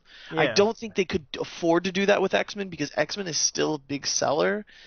But to me, it just seems like an ex-wife or ex-husband that's just so pissed off that they're just like, burn the house down. Who cares? I'm going to make you pay a lot of money with lawyers. You know what I mean? Like, is that mentality? That's how it kind of rubs off to me, I guess. But who knows? I just thought that was a little sad. But we can get in. Oh, and before we get into the spoiler news, one more thing. X-Men, Uncanny X-Men number 600 slips 5 months. My point. Kind of, from May to October. Yeah. What the hell is that even supposed to mean? Who cares? Why is this? When does Secret Wars end? 2025. Right. See, here's the thing, and I guess I'm a little confused. Is there a Secret Wars 3 coming out today? Not this week. No, not today. Right. So so this week it's going to be like a lot of the extra stuff, right? Yeah, we get A-Force, we get Secret Wars Battle World, we get Planet Hulk, we get Deadpool's Secret Wars of Deadpool Secret War Secrets, whatever the hell that thing's titled. Awesome. we're starting to get into the spin-offs now. I need to see, because I'm going to run to the shop tomorrow, and that's one thing I need to see. I need to see a list, like all printed out, nice and neat, of what comes out what week and when this ends. Because doesn't this go on for... Because that's going to be kind of confusing to... July. We got Secret Wars. I think it ends in July. July, okay. I think. And it turns into actually months of nothing but Secret Wars stuff, right? Yeah, like all of June is just like nothing but everything is Secret Wars, everything. Oh, I can't wait for that. That's when I'm see, it's weird because Convergence, I had the opposite feeling for Secret Wars, and essentially they're kind of the same, but I guess I just like Marvel's character. I like the direction this is going. Well, the thing is, this one matters. Right. Oh yeah, totally. Not to belabor a point there, but well, I mean, yeah. From what I understand, and I need to catch up on Convergence because I do want to talk about it because this is what we do in the podcast. But from what I understand, in Convergence, eventually the new 52 people pop in and they matter to the story. But from what I understand, from what I'm hearing from people, it's 5 issues too late. That it's like, hey, we were promised from the get-go that it's going to be these characters and it's going to matter, and they waited 5 issues to actually do that, which sucks. When Secret Wars, we were promised the end of the Marvel Universe, and by God, we got it. Right out of the gate. Boom. Right out of the gate. Over. And it's, and I love how they set it up. And we'll just jump into it. So here's the spoilers from here on out. Actually, give me 2 seconds. Sorry, I had to get a drink of something. From here on out, it's going to be spoilers. We're going to talk about Secret Wars, Flash, Arrow, Agents of S.H.I.E.L.D., Game of Thrones, and I'll mention something about Mad Men because I know you haven't seen it. I don't want to get into spoilers, but it's just going to kind of be my thoughts on the series and blah, blah, blah. And let's not go too deep into Agents of S.H.I.E.L.D. yet either. Oh, you haven't seen it yet, have you? Not yet. Oh God! All right, we'll talk about that next week. I won't go too deep into it, but I'm excited. I'll give you my overall kind of thoughts of this. Did you see just not the last episode? No, I'm 6 back, I think. Oh, okay, all right. Wow, yeah, you're far back. So yeah, I won't go much back. into it. But yeah, I'll tell you my overall feelings of it. So yeah, let's get into Secret Wars, man. So this was, I saved it too because I was like, all right, I'm going to be getting on a plane on Thursday. I didn't read it Wednesday. As much as every part of me was like, oh, I was like, no, save it for the airplane because you're going to get on the airplane and go, what the fuck am I going to do now? And dude, I loved it. What do you think? So worth it. Oh man, I love the way that now, like what we see now, like how, not just what the world is, because now we saw, okay, now we're at Battle World, but we see now how we got there. Yep. We've seen this idea of like, okay, here's what it is. Here's how this all got divided. Everything is like its own little kingdom. We have, but I love the idea of like the heresy of like something came before. Like this is a terrible thing. All of this must be crushed. But that didn't turn out too well. Oh yeah. And I can't tell if, well, we'll get into some theories here because I think what happened is that, okay, we know now Doom is God. He is the creator above all. He is now a Beyonder, I believe. As far as they know. Yeah, that's what I took from it was that, like, in the end of the first issue, or I'm sorry, the beginning. Well, anyway, in the first issue, he meets the Beyonders, right? And to me, he becomes God somehow. I think with Molecule Man, which that's another thing. From what I understand, Molecule Man was in every universe, and they killed everyone. So I think him and Molecule Man are like the same person now. I don't know because we don't see him in this one. But I think that somehow, he became a god somehow, and this is his world. And from what I gather from it, and please correct me if I'm wrong, all of these little areas are kind of his way of going, you have your land, you have your land. You have your land. You have your land. There's a land over here, and then there's that land that's below the wall. That's in much like Game of Thrones, just a bunch of zombies and just waves of shit. Waves. You have the Annihilation wave. You have the Ultron robots, and you just like that's the place where we kick them off the edge and we say good luck. Yeah. And that happens. And so. I loved how they were just like, oh, another Hulk got into the city. You're like, oh yeah, I hate when those break out. Hulks So are like the we worst, right? we know there's a land of Hulks. I can't wait to dive into all these because they basically took big arcs and big story plots of our favorite, Marvel stories, and they made their own sections for them. So it's a brilliant way to tell these stories.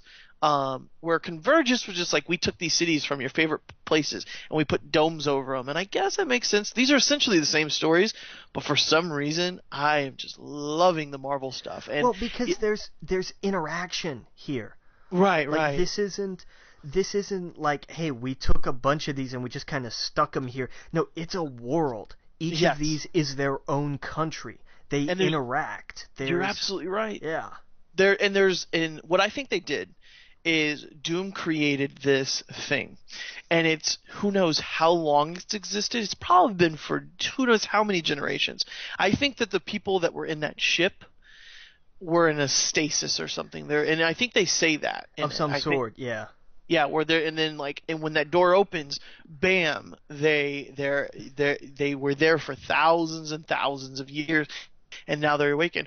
Or who knows? It could be that Doom made everybody believe all of these things that he created to pop into this universe of his, where suddenly there was nothing, suddenly there was everything, that they all believed that they were there for thousands and thousands of years, but they're really not. Who knows? And one thing that's really tripping me out is that ship was very clearly, I thought, the Fantastic Four's life raft. Yeah, that was what I thought too. But it was not. It was very much what do they call themselves? The Cabal. The Cabal. Yeah, the Cabal. So when they come out, I guess Mr. Fantastic, the Ultimate Reed Richards, is with them. So where is the life raft? What happened to the people? That all the heroes that were picked and pulled for regular 616 Life Raft, where are they at? And where's we see Sue there, but what Sue is that? There's so many questions. And here's an interesting thing too, because Ultimate Sue Storm went on to become the 1610 version of Kang the Conqueror. Wait, what? Yeah. Dude, man, I need to read some books. Jesus. Let me tell you, the last what was it? The Last Stand, like all of those tie-ins when they brought Galactus over and did that kind of crossover. Oh, okay. Did they get weird. Oh, dude, okay. Well, so another thing, when it shows them kind of and those mole men people that were digging around with the Fantastic Four, do you understand who they were and what they were doing there? Like, do you know the relationship to the Fantastic Four? Yeah. Okay. Kinda, I think. They're with the FF. Whenever Jonathan Hickman took over the run of Fantastic Four, when the Mole Man came to Reed Richards one day, and he was like, it looked like he was ready to attack the city. He just showed up in the middle of Fantastic Four building, and it was these mole men that came with him, and they weren't just regular mole men. They could talk, and one of them even got his head cut off, so he's always been in like a floating head like on Futurama. But eventually he leaves these kid mole men with the Fantastic Four, and he leaves, they stay there and they become part of the family, and they actually they're real interesting characters in the Fantastic Four run. And who would have ever thought that of the moment? Yeah, right. But they're totally cool, and they're all different in their own ways. I think one of them I don't know what he is. He likes to dress as a girl or whatnot. I forgot what they said he was. But they're so different and they're so cool. And so when I saw them, I was like, oh, these are the kids from FF. And clearly they were, this whatever version of them, because they had been Bentley 5 or whatever his name is in there. and I thought, wow, these are the FF kids. Like they're running, they're digging up all obviously they're like an alternate version. You don't really understand what these things are at first, but or what you're looking at, but you're like, in my head I was like, these are the FF kids. Clearly an alternate version of them for whatever reason, and they're saying Doom and stuff. But the things that they were looking at, the way the ground was, did that look like Galactus to you? Or I don't think so. okay, so okay, man. I think it was just really rocky terrain. Like I No, didn't. no, no. Look at okay, so you didn't realize the Well, hang on, terrain hang were on, actually people. Hang on, let me. Yeah. The terrain, like it shows faces. Like the mountains are all it was like it almost looked like okay, something like something was happening, or I'm sorry, those volcanoes that was it Pompeii, and the Yeah. people were frozen. Oh, Be- okay, yeah, I see it now. Yeah. yeah, and it's faces, and to me the faces look like heroes with masks or something else. Dude, what Like if they're the Beyonders? right, I have no idea what they are. I 'Cause knew they're that. huge. Yeah, it's huge, and one of them kind of looks like Galactus or something. It has that mask over it, over his face, and then the hand is reaching out, and the first thing I thought of was it's kind of like Reed Richards' hand when he was reaching out to Sue, but I couldn't tell. But yeah, they were Okay, faces of some sort, and what if? Okay, hang on, wait a minute. What if? Okay, crazy theory time. What if Doom killed the Beyonders and he created Battle World quite literally over their dead bodies? yeah, that's what it seems like, and there's so many questions, and it's so cool. They're sitting on the fingers and stuff, and Yeah.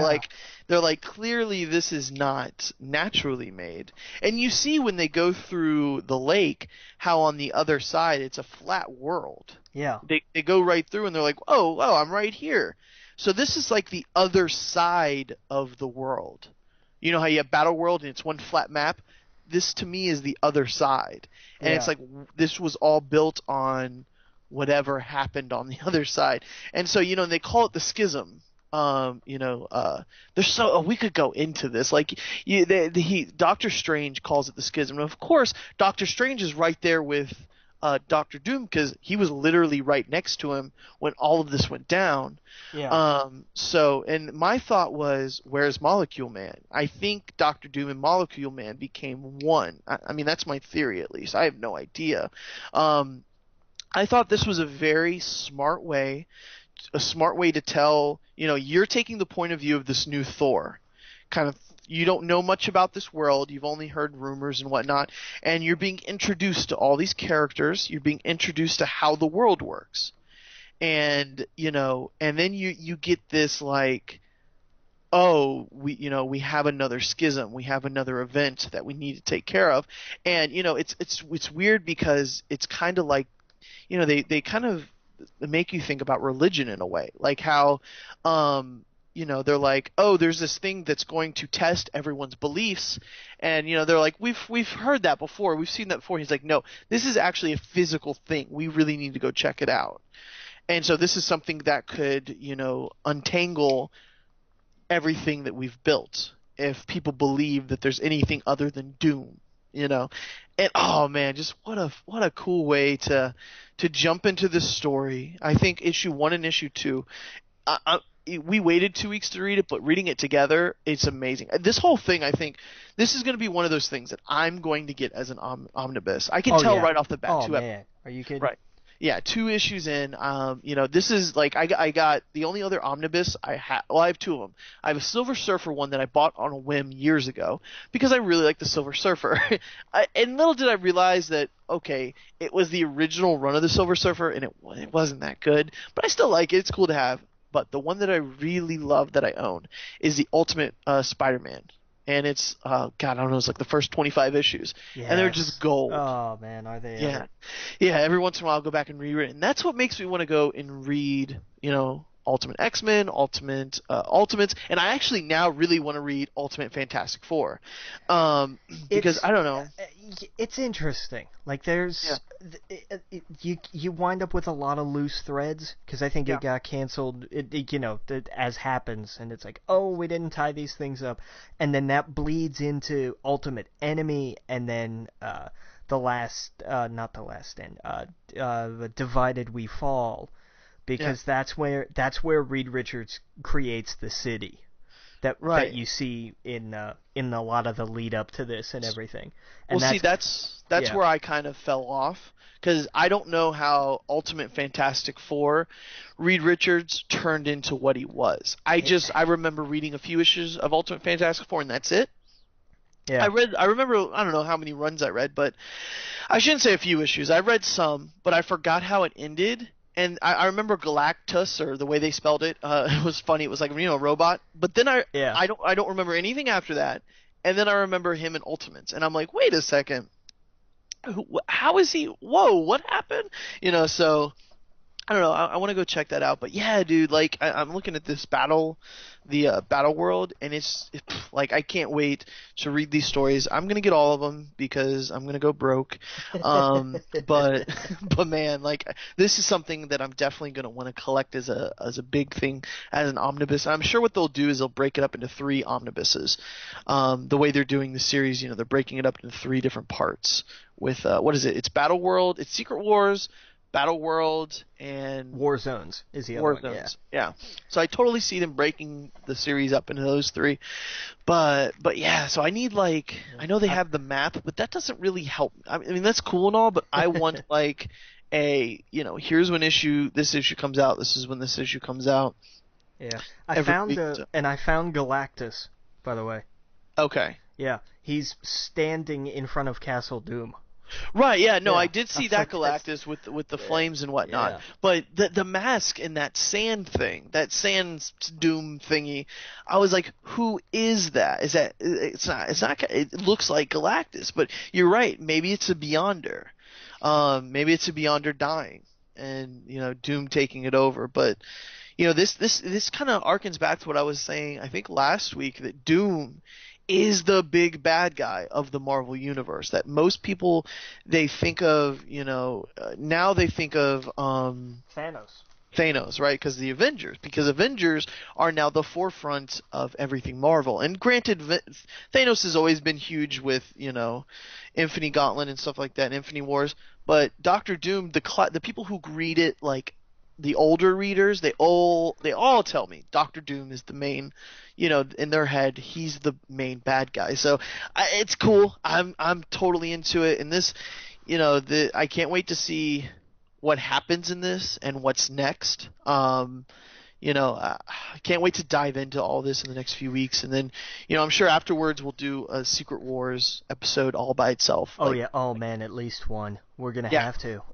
yeah, we definitely do. Or Yeah. we should do like, one going in like halfway through or something, like the story so The far. story so far. Thank you. Yeah, yeah, just to kind of catch everyone up. But Yeah. but Well, yeah, man, it's because I mean this. the one thing I'm taking away from this is it's getting me back into comics There again. you go. Where for the last 6 months, I'd say 6 months to a year, it hasn't been kind of off of it. I've been more into like, entertainment wise, I've been more into movies, TV shows, games, and comics, where it's kind of like dragging its feet. But this is really getting me back into it, and I really hope it's good. But yeah, anyway, final thoughts on it. I thought it was great. I thought it was good. I don't know what else I can say about it. You got anything? Just today we have A-Force and Planet Hulk and all this other stuff coming out. And Secret Wars Battle World is its own 3-part miniseries. Number 1 of those drops today. Oh, So, okay. and Spider-Verse, number 1, and I'm sure, and Deadpool Secret Wars, and I think, don't quote me, but I think that's all of them for Okay. this week. I think. I know that's Okay. most of them at least. So I'm going to the store tomorrow for sure. Yeah, man. It's gonna be fun, and this is good for like, comic book store owners, because all I've heard was Convergence has turned people, like, they can't sell any of the Convergence stuff because the people who are the readers now are mostly the readers who jumped on a New 52. Exactly. And this does nothing for them. But Secret Wars, if you've been into Marvel at all recently, you can jump in. Like, I saw this show that I watch on YouTube, and I like how they do it. They do by the way, the channels, we'll plug him anyway. Who cares? The Comic Historian, and what he does is he's kind of the person who's been reading comics for a while, and the guy who edits his videos is in the video as well as the person who's just getting started. And they've been doing Convergence and Secret Wars, and it's kind of like a point of view of, I'm the guy who knows the backstories of most of the stuff, and I'm the guy who doesn't know anything about them except for what they've been in the movies and whatnot. And it's both point of views. And the guy who's brand new is like, I don't care about anything that's going on in Convergence. It's all confusing. And when he was handed Secret Wars, he was like, I get this. I totally understand it. I don't need to know anything. I understand they were all heroes. They all died. Somehow these people survived. And now here's this world where they're all fighting. So, so I thought, you know what? That's smart. Like, Marvel did it perfectly. But yeah, so anyways, let's get into some other shows. I think let's save Arrow and Flash for last. Okay. And let's just kind of get into Game of Thrones. And God, what an awkward episode. I mean, it was fine up until like the last 5 minutes. Yeah, it definitely made him the new Joffrey, the new person I want to kill, and everyone else, oh God, like, what?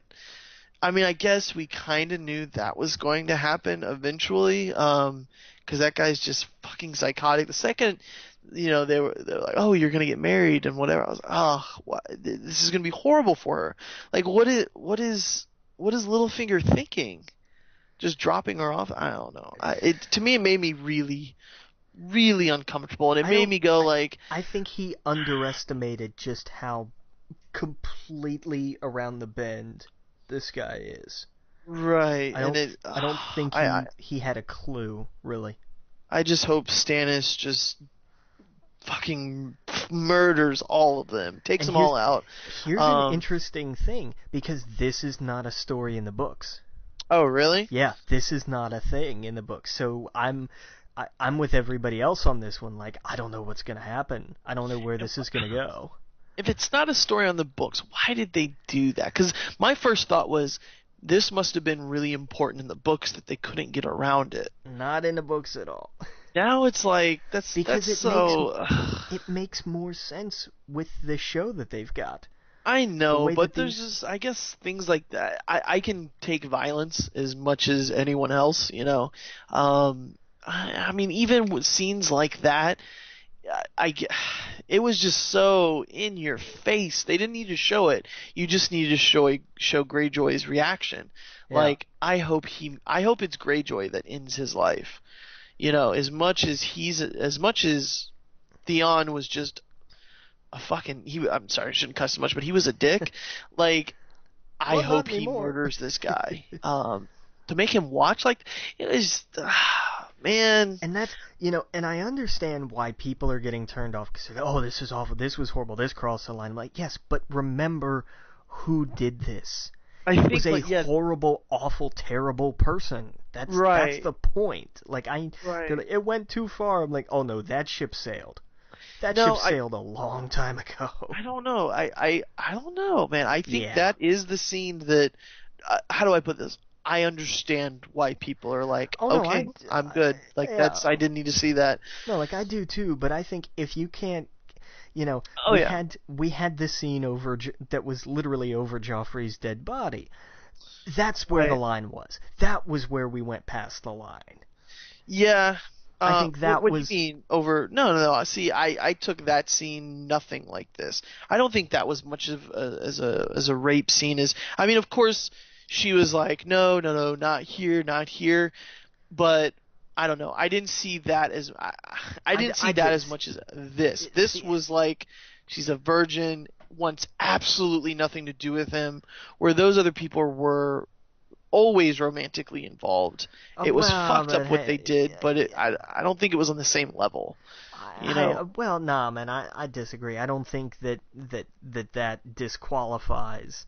You Well, and know, see, like, from what I listened to an interview with her, and she didn't take it as rape either. She was like, no, it's something she didn't want to do at the moment because it which was is the kind of funeral, the but she didn't take it as rape, and definition. that's not how she portrayed it. Eh, So that I mean, I totally get why you would say that. I remember hearing a lot of people getting upset at that scene, but holy shit, this like if that upset you, this has to be like, Oh well, I mean oh, that's what I mean, like that. And it wasn't just like, oh, that happened, but it was like, oh yeah, and by the way, their son's corpse is laying right there in front of him. Like that's, right. I was like, that's just, you can't. That's it. We found And where the we've gone over the cliff here. right, Like you, but there has to be the thing about Game of Thrones is you know there's so much bad happening that it's something good has to happen, or honestly, it is gonna lose me. Like you can't have bad after bad after bad after bad after horrible after. It's like you need a win at some point somewhere. And I know that you can make the argument that's not what life's like. That's not where that's not. But you need that. How do I put it? In like every story, it goes to shit, and then right at shit, there's that turn and something good happens or something good comes from it. That hasn't happened all season. At least in most of the seasons, there's been some wins. There's been some points where you can get up and cheer, where you can go yes, where you can go okay, finally. This just gets worse and well, worse and Arya's worse. had kind of a win, really. Not really. She Yeah. found those people, but for what? So She's that she gonna have could a face? Yeah, exactly. Like that's the Okay. next step for her. Like I that's just see. I don't moving. see that as a. I see that as to me that kind of story. I'm getting bored with. Like I don't know where that's going. So she's gonna be in. I mean, I don't even understand what that is to begin with. I guess I, could you explain that to They're me? What masks. it's masks? Yeah. They've taken all of these people's faces and they've made them into masks. So it's like to wear Yeah. about, That way you're not you, like You can like be no real one. masks. Yeah. See, I always thought That's there how was they like magic behind how he changed his face. Well, and I'm sure there is a pinch of that to go with it. And I mean, it's going to be interesting to see how that plays out. Like Okay, okay, it's yeah, because I thought, I always thought it had to do with some sort of magic because I mean we know it exists in the world. I mean, a smoke monster killed one of the uh well, what's the Stannis? No, not Stannis. The Renly, Bar right? Man, what was his name? Renly? Renly, yeah. Yeah. A smoke monster killed him, Well, it you know. wasn't smoke; it was shadow. Oh, I'm There's sorry. I'm sorry. and I it's thought it was a thing from Lost that killed him, but no, no, no, you know what I much mean. less Like we confusing. know we've established there's magic in the world and Yeah. that it exists. Especially you get the zombies and everything else. So like we know that it's there. So I thought, okay, some type of trick was doing it, but I didn't really think they were taking people's faces off. Well, and again, there may be an extra element of magic to this in some way that we just Right. haven't explored yet. This is just what we know thus far. Yeah, I don't know. I mean, this show is literally just, it should be called The Rape and Murder of the Stark Family, the Well, I series. mean, they kind of set that up from the beginning, really. Yeah, no, it sucks. I don't know. It's one of those things like I've been on board since now. I'm still on board. I'm totally in on it. Game of Thrones is one of the best shows I've ever seen. But now I'm starting to get fatigued with it being such a Debbie Downer every every episode. And it's almost to the point where like I'm not getting excited about next week. I'm not excited about the next season. Like it's like something has to give. There needs to be a win somewhere. There was a win with Daenerys. There's been a win with it seems with What win did she have? no I'm saying towards the beginning of the series. Oh yeah, yeah, yeah, Like yeah, it was yeah, yeah. shit for her, but there was a win at some point. I don't know. It just I don't know. I don't know how to explain how I'm feeling about it. It's just not good, I guess. Like we all knew it's gonna get bad for these characters. We all knew that, he likes to write his characters that you love get torn apart, but it's kind of like, okay, I've had my fill. Can we do something to make some, like, can there be some happy ending to somebody's story in this? And I guess the answer is no. You know what I mean? Yeah. So I don't know. We'll see what happens next week. I don't know what direction the show's going to go in. I hope. I don't know. I hope Stannis and Jon Snow, whoever comes down and kills them. I hope. I don't know. I just can't wait for Theon to finally crack. Yeah. And just to say to Sansa, I didn't kill your brothers. Like, yeah, why didn't that happen? That should have happened when she was. I don't know. Well, remember everything that he's been through to get to where he is and what he is. Right. Yeah. It's not that easy, and it's not that easy. Yeah, it's interesting. How many episodes we got left? 4, right, or 3? Well, wait. How many do they usually run a season? I forget. 10. So we're 4 or 5. We got 4, yeah. Because what right? was that was 6? Was that 6? Okay, 7, 8, 9, 10. Yeah, 4. So we're 4 left. Oh man, okay. yeah. Well, because I know there's like the only part of this story that I remember. There's 2 parts that I remember from the books. One is going to be interesting, and one I'm curious to see if people take as a win or not. And then once we get to the end of this season, we're going to be totally in uncharted territory. Oh, really? Like so after... Yeah, we're half there already. Like there's still some stuff with the Night's Watch that we're not quite caught up yet. Okay. But almost. We probably will be by the end of this season. Okay.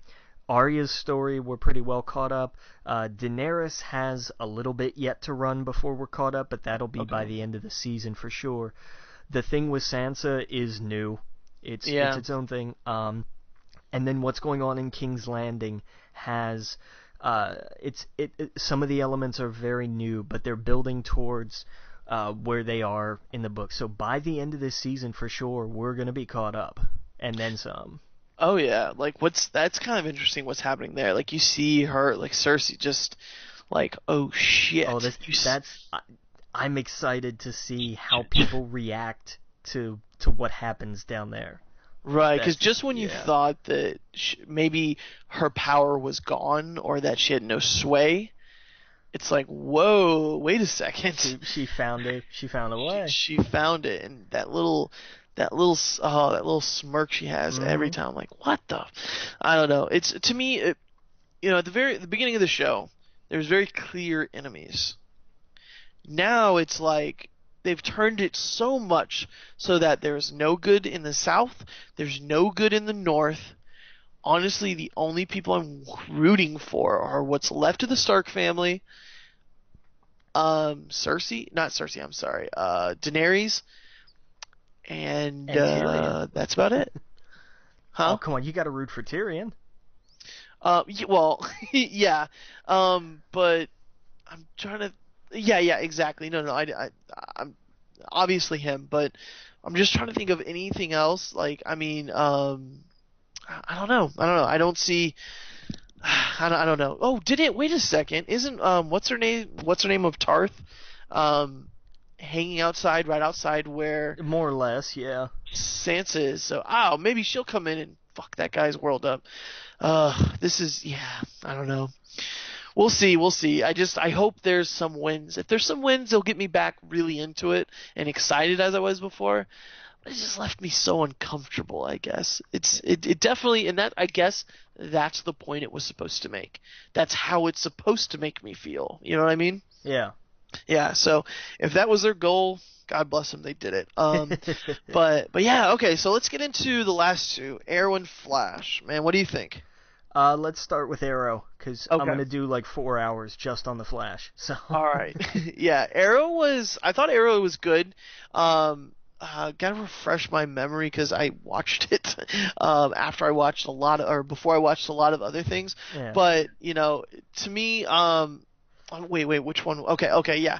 So it was the big showdown episode, and I don't know. I liked it. What did you think?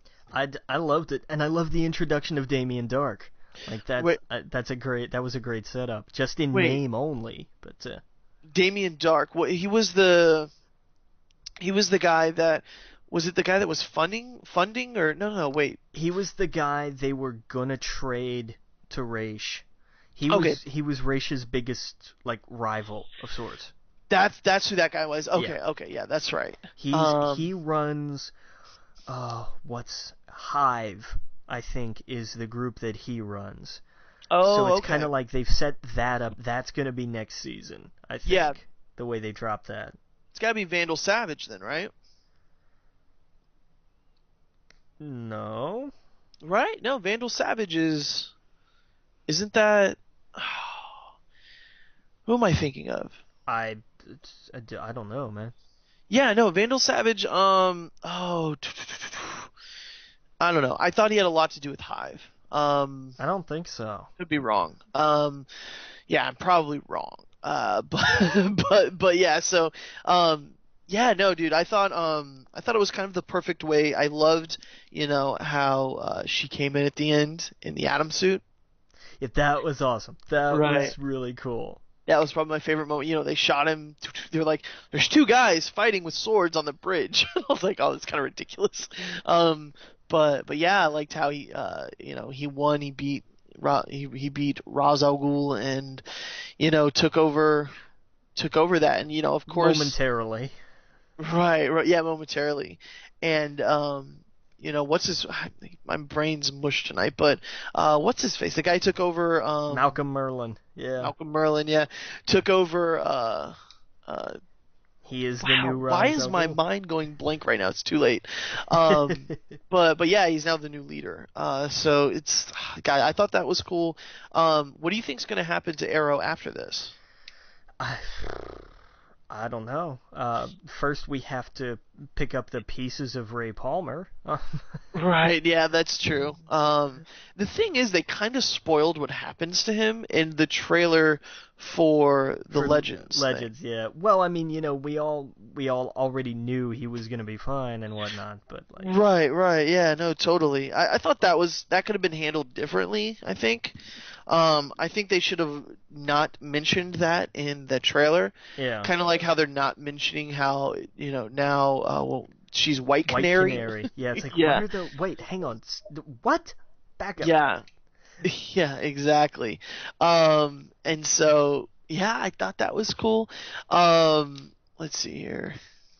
What else happened in Arrow? He left. Yeah, no, he left. So that's what I'm saying. Like, what do you think is going to happen to Arrow? I don't know. Like, he and Felicity kind of are just like, Let's "See have ya, fun." Yeah, bye. Yeah. Oh, See, I think this is, I think Diggle's gonna kind of take over the role of Arrow for a little bit. Well, and we finally have Speedy. Yep. Oh yeah. That was- And see, I thought it was gonna be interesting how they were gonna do that. With Yeah. Red Arrow, Speedy. and it's finally come around, and I'm like, Right. this evolution felt right. Like it worked to get to this point. Right. Well, the guy who plays Roy, he actually he was out of contract. He didn't want to do anymore. Wow, So okay. that's why they wrote it like that. They wrote him off, and so it makes sense. She's And Speedy, they- she's Red Arrow. And they gave him a good send off. They did, and he could come back, and he actually, I've read an article, he plans on it. He plans on making some appearances. His character's not dead, and he'll come back and surprise everybody every once in a while, and that's cool. Let him go and do his own thing, and have her as Speedy Red Arrow now. It makes perfect sense. Yeah. And I read an article that someone asked him, what are you going to do after Steven, what's happening for next season? Are you going to come back as Arrow? And he says, I will never come back as Arrow. No, on what the did you say? show. I've worn the Arrow costume for the last time. That's it. Yeah, Yeah. okay, that's it. So I mean, clearly, I think they're going in the direction of Green Arrow, of course, but I Yeah. think they're going to be going in the direction of him being a little bit more lighthearted. And Yeah. the reason why I say that is because The Flash. I think they see how well that's doing and how much critics are giving praise to that. I personally would like to see the Flash be a little. I'm sorry, Arrow be. I gotta get a drink of something. Hold on. Well, I know where you're going. Like, you don't, Right.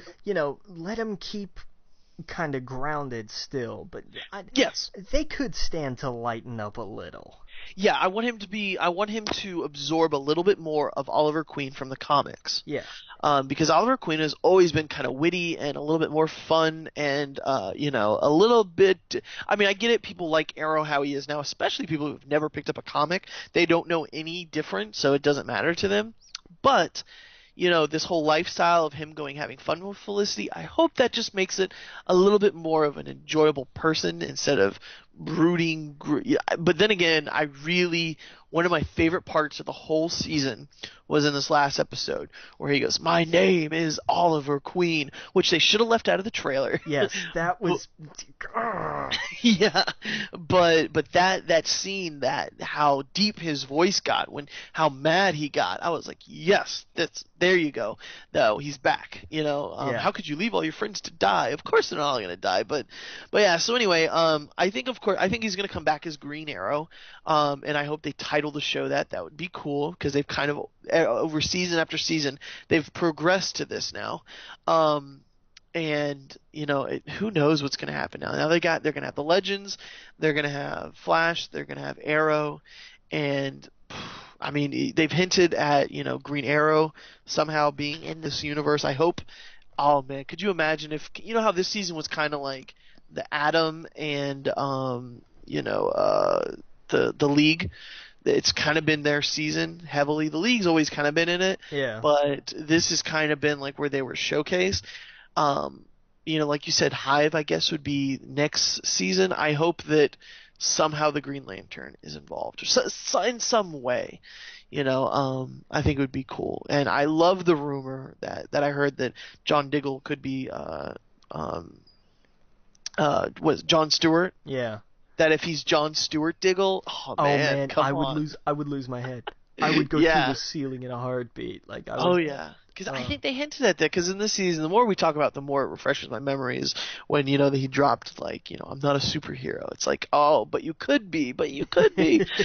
You're in the military. The character makes sense. So it's man, that would be super cool. If suddenly he runs across. Hal Jordan or something gives him the ring. But anyway.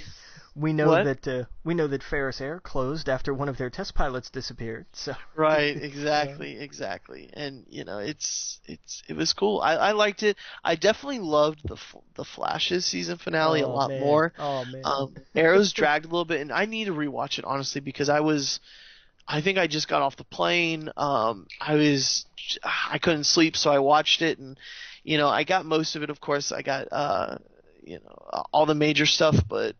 Man, I can't wait to see what happens next season. But yeah, let's get into Arrow. So, dude, Flash. Fuck, see, it's so late. Excuse me. Right. I promise next week I'll be a little bit better because next week we could do the podcast earlier since I won't have Flash to watch immediately after work. Yeah. But yeah, man. So Flash, dude. Oh, dude. The beginning of this, or a few weeks back, I should say. I said that Daredevil's probably my favorite TV show season of a superhero show, and I don't know, man. Flash is kind of there with it. I tell you, it'll give it a run for its money. Absolutely. It will. Yeah, exactly. No, it's very different, of course, from Daredevil, and I shouldn't even compare it. I don't want to. I don't even want to get into that. But for a comic book show, this was the comic book as about as comic book as you can get, I guess I should say, and I loved it for that. Oh my God! The scene at the end where he just shot himself. I didn't. Who saw that coming? Yeah. Who saw that coming? That was unbelievable. But it crossed my mind because I was like, oh, that guy's right. If something happens to him, then that would erase the past. Right. But I mean, that's the thing. Future. What I can't wait to see is how, because now reality has to collapse because when he killed himself and it erased the Reverse Flash, that undid everything that led up to that point, which then created the very instance that would have precipitated erasing everything that led to that point, which is the very essence of a paradox, and, that's how you destroy reality. So... Oh, dude, oh man, exactly. And, when I was watching the show, I couldn't help but think of Flashpoint. Like, they clearly took a lot of this from Flashpoint. Oh, man, like, I kept thinking, like when he went back, I was like, okay, so he's gonna do this thing, and he's gonna come back, and of course the world's gonna be completely destroyed, because we've read this, we know what happens, but... The fact that he made that choice, I was like, oh man, that's... To me, this is very much... I shouldn't even bring Lost into the conversation. Please don't. But what happens. Like, it's to me that, right? Like, no, I guess that doesn't make sense because we saw an alternate reality with help me out here with we saw the alternate reality where right Thawne put his hand through Cisco. Through Cisco, yes. Right. And he's still seeing this because he sees the vibrations of the universe. Well, let's talk about that right now. Yeah, Cisco, becoming Vibe. Yes, we're hinting at it. We're pushing for it. It's gonna happen next season. It has to happen next season. Oh yeah. And I don't remember Vibe that much from the comics. I read a few of his issues. His powers were a little weird. But I knew it had to do with the boom tomb technology, right? Right. Well, because that was how he got them. That was his kind of origin story. It's, that was just kind of the replacement for what happened with the particle accelerator here. Right. Exactly. So this seems to me a little bit more like he can see into other, to other parallel universes, maybe even go through them or interact, and that would be super cool, moving forward. Right. Who knows? The door's completely open. Well, but I mean, the thing is, the idea of vibrations. There's we know that every material has a resonant frequency. Right. We understand that science. Anybody that saw Agents of S.H.I.E.L.D., we did that with Sky already. The whole thing of like things vibrate. That much I saw. Right. But, okay. Yeah, like I'm there. Like that's where I am with Shield. But that's something that we kind of understand, and we know. Oh yeah, things vibrate. You hit something and you get like boom, and whatever.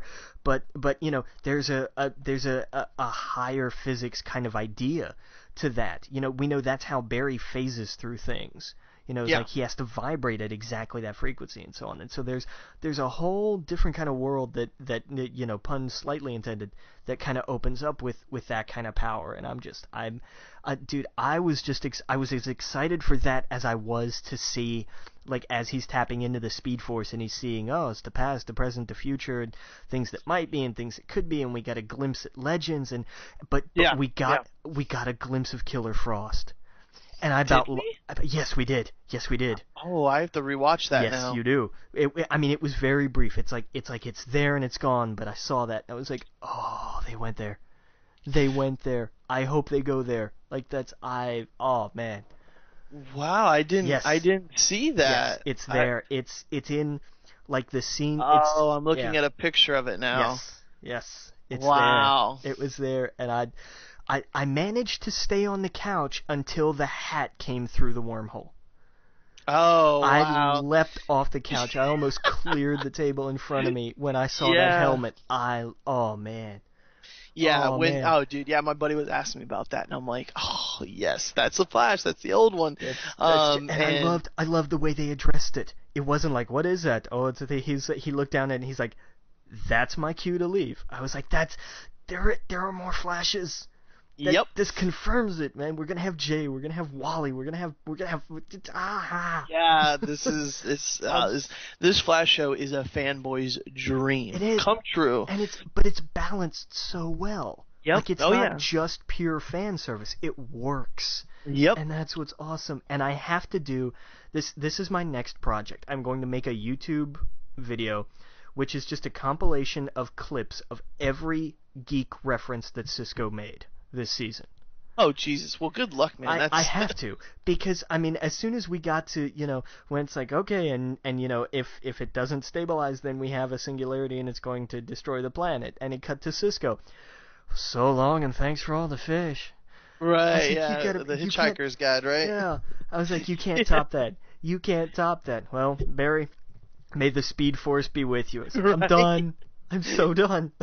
Yeah, dude, you can tell this was made by people like us. Yes. You could tell it was made Yes, by the same like-minded people that just love that stuff, and we're not getting that anywhere else. I mean, Flash drops hints. I'm sorry, Arrow drops hints, like last episode with the or 2 weeks ago or whatever with the Green Lantern stuff. But that's rare and far and in between. Flash, it's like every week they drop these little hints and they drop these pop culture references. Yeah, but and I love how when they brought back the Trickster, it was the Trickster. Yep. Like, oh yeah. It was, and oh man, that made my head hurt, because I thought, well, wait a minute.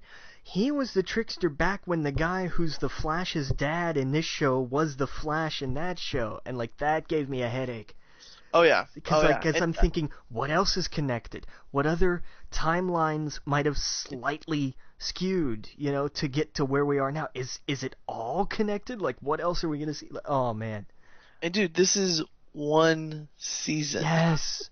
Yes. Like I can't even, like, one season and they've already built this huge world. A lot of help to Arrow though. I mean, a lot of help to, it's kind of was a very welcoming, I guess you would say, to the world. But man, have they just knocked it out of the park with everything.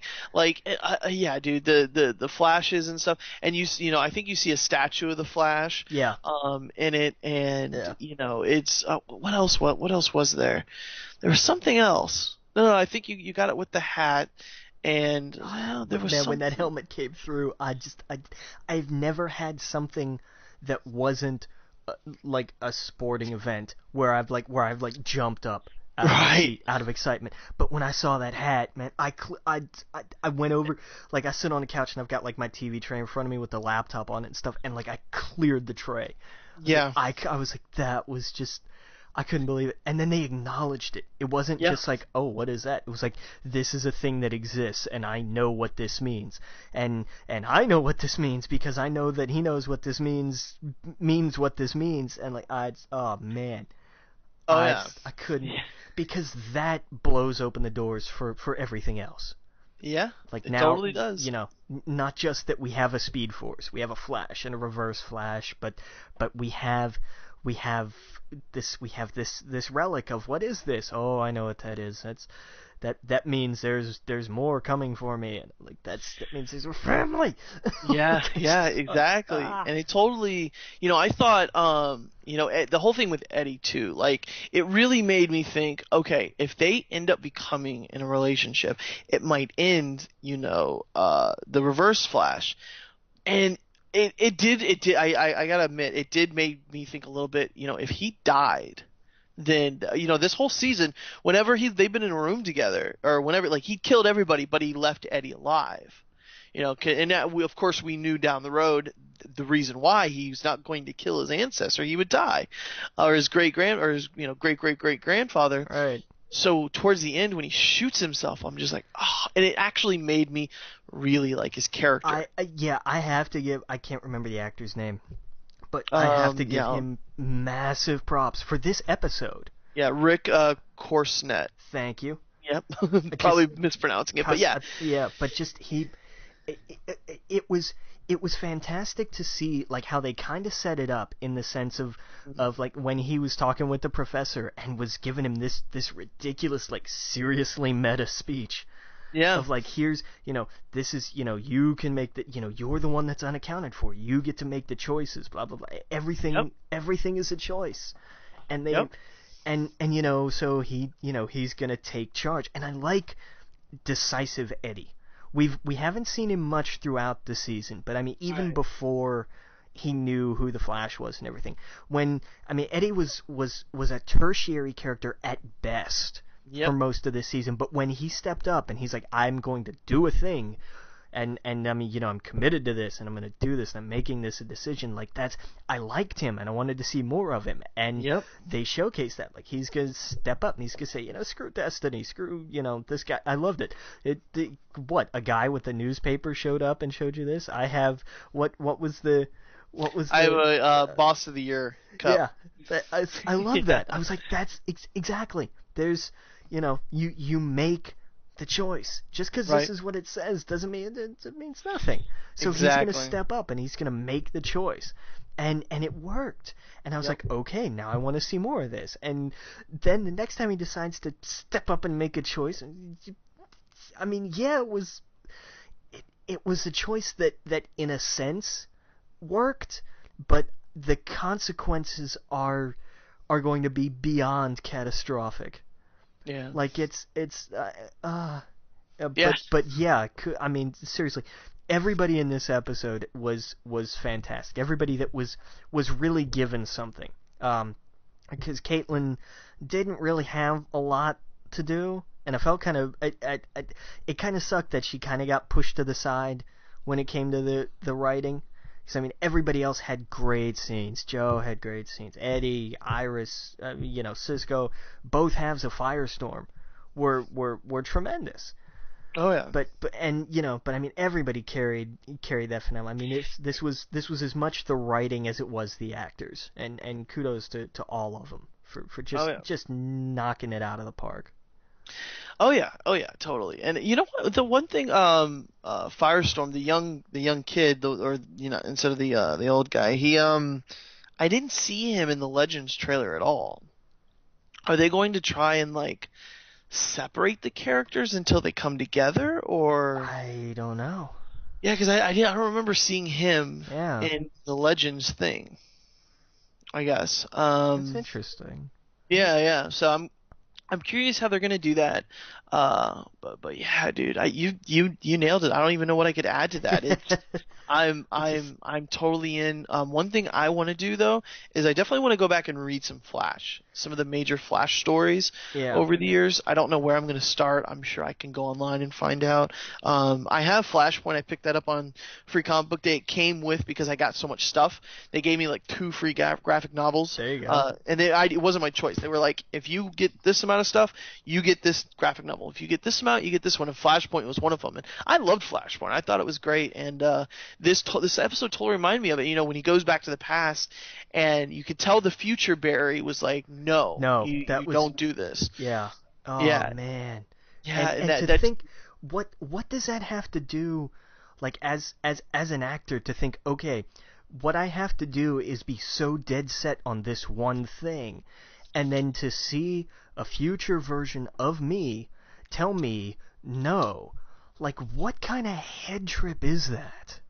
Right. Like, that's insane. And I know that when they did like the kind of backdoor pilot for this through Arrow, a lot of people weren't crazy about Grant Gustin. They were like, I don't know if he could carry this. I don't know how well he could be the Flash. He nailed it. I can't see anyone else as the Flash. He hammered it. He's hit every beat so perfectly, and in this episode especially, like, because he ran the full spectrum. You know, no running puns intended. Right. But like from every emotion he could possibly hit, like he nailed it. He absolutely crushed it. Oh yeah, the whole point. Like they've been building this thing with his mom and his dad this whole season. And I liked how his dad was like, don't do it. No, immediately. He was like, don't do that. Don't not give in. There's a natural order of things.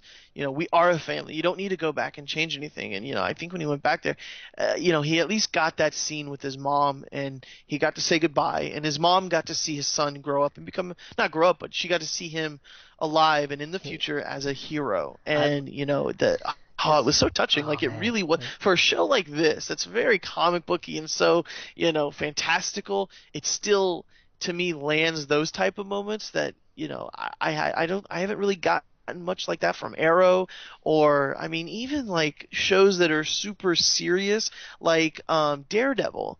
I didn't get that much of an emotional punch as I did when he was sitting there, you know, him and his mom just crying.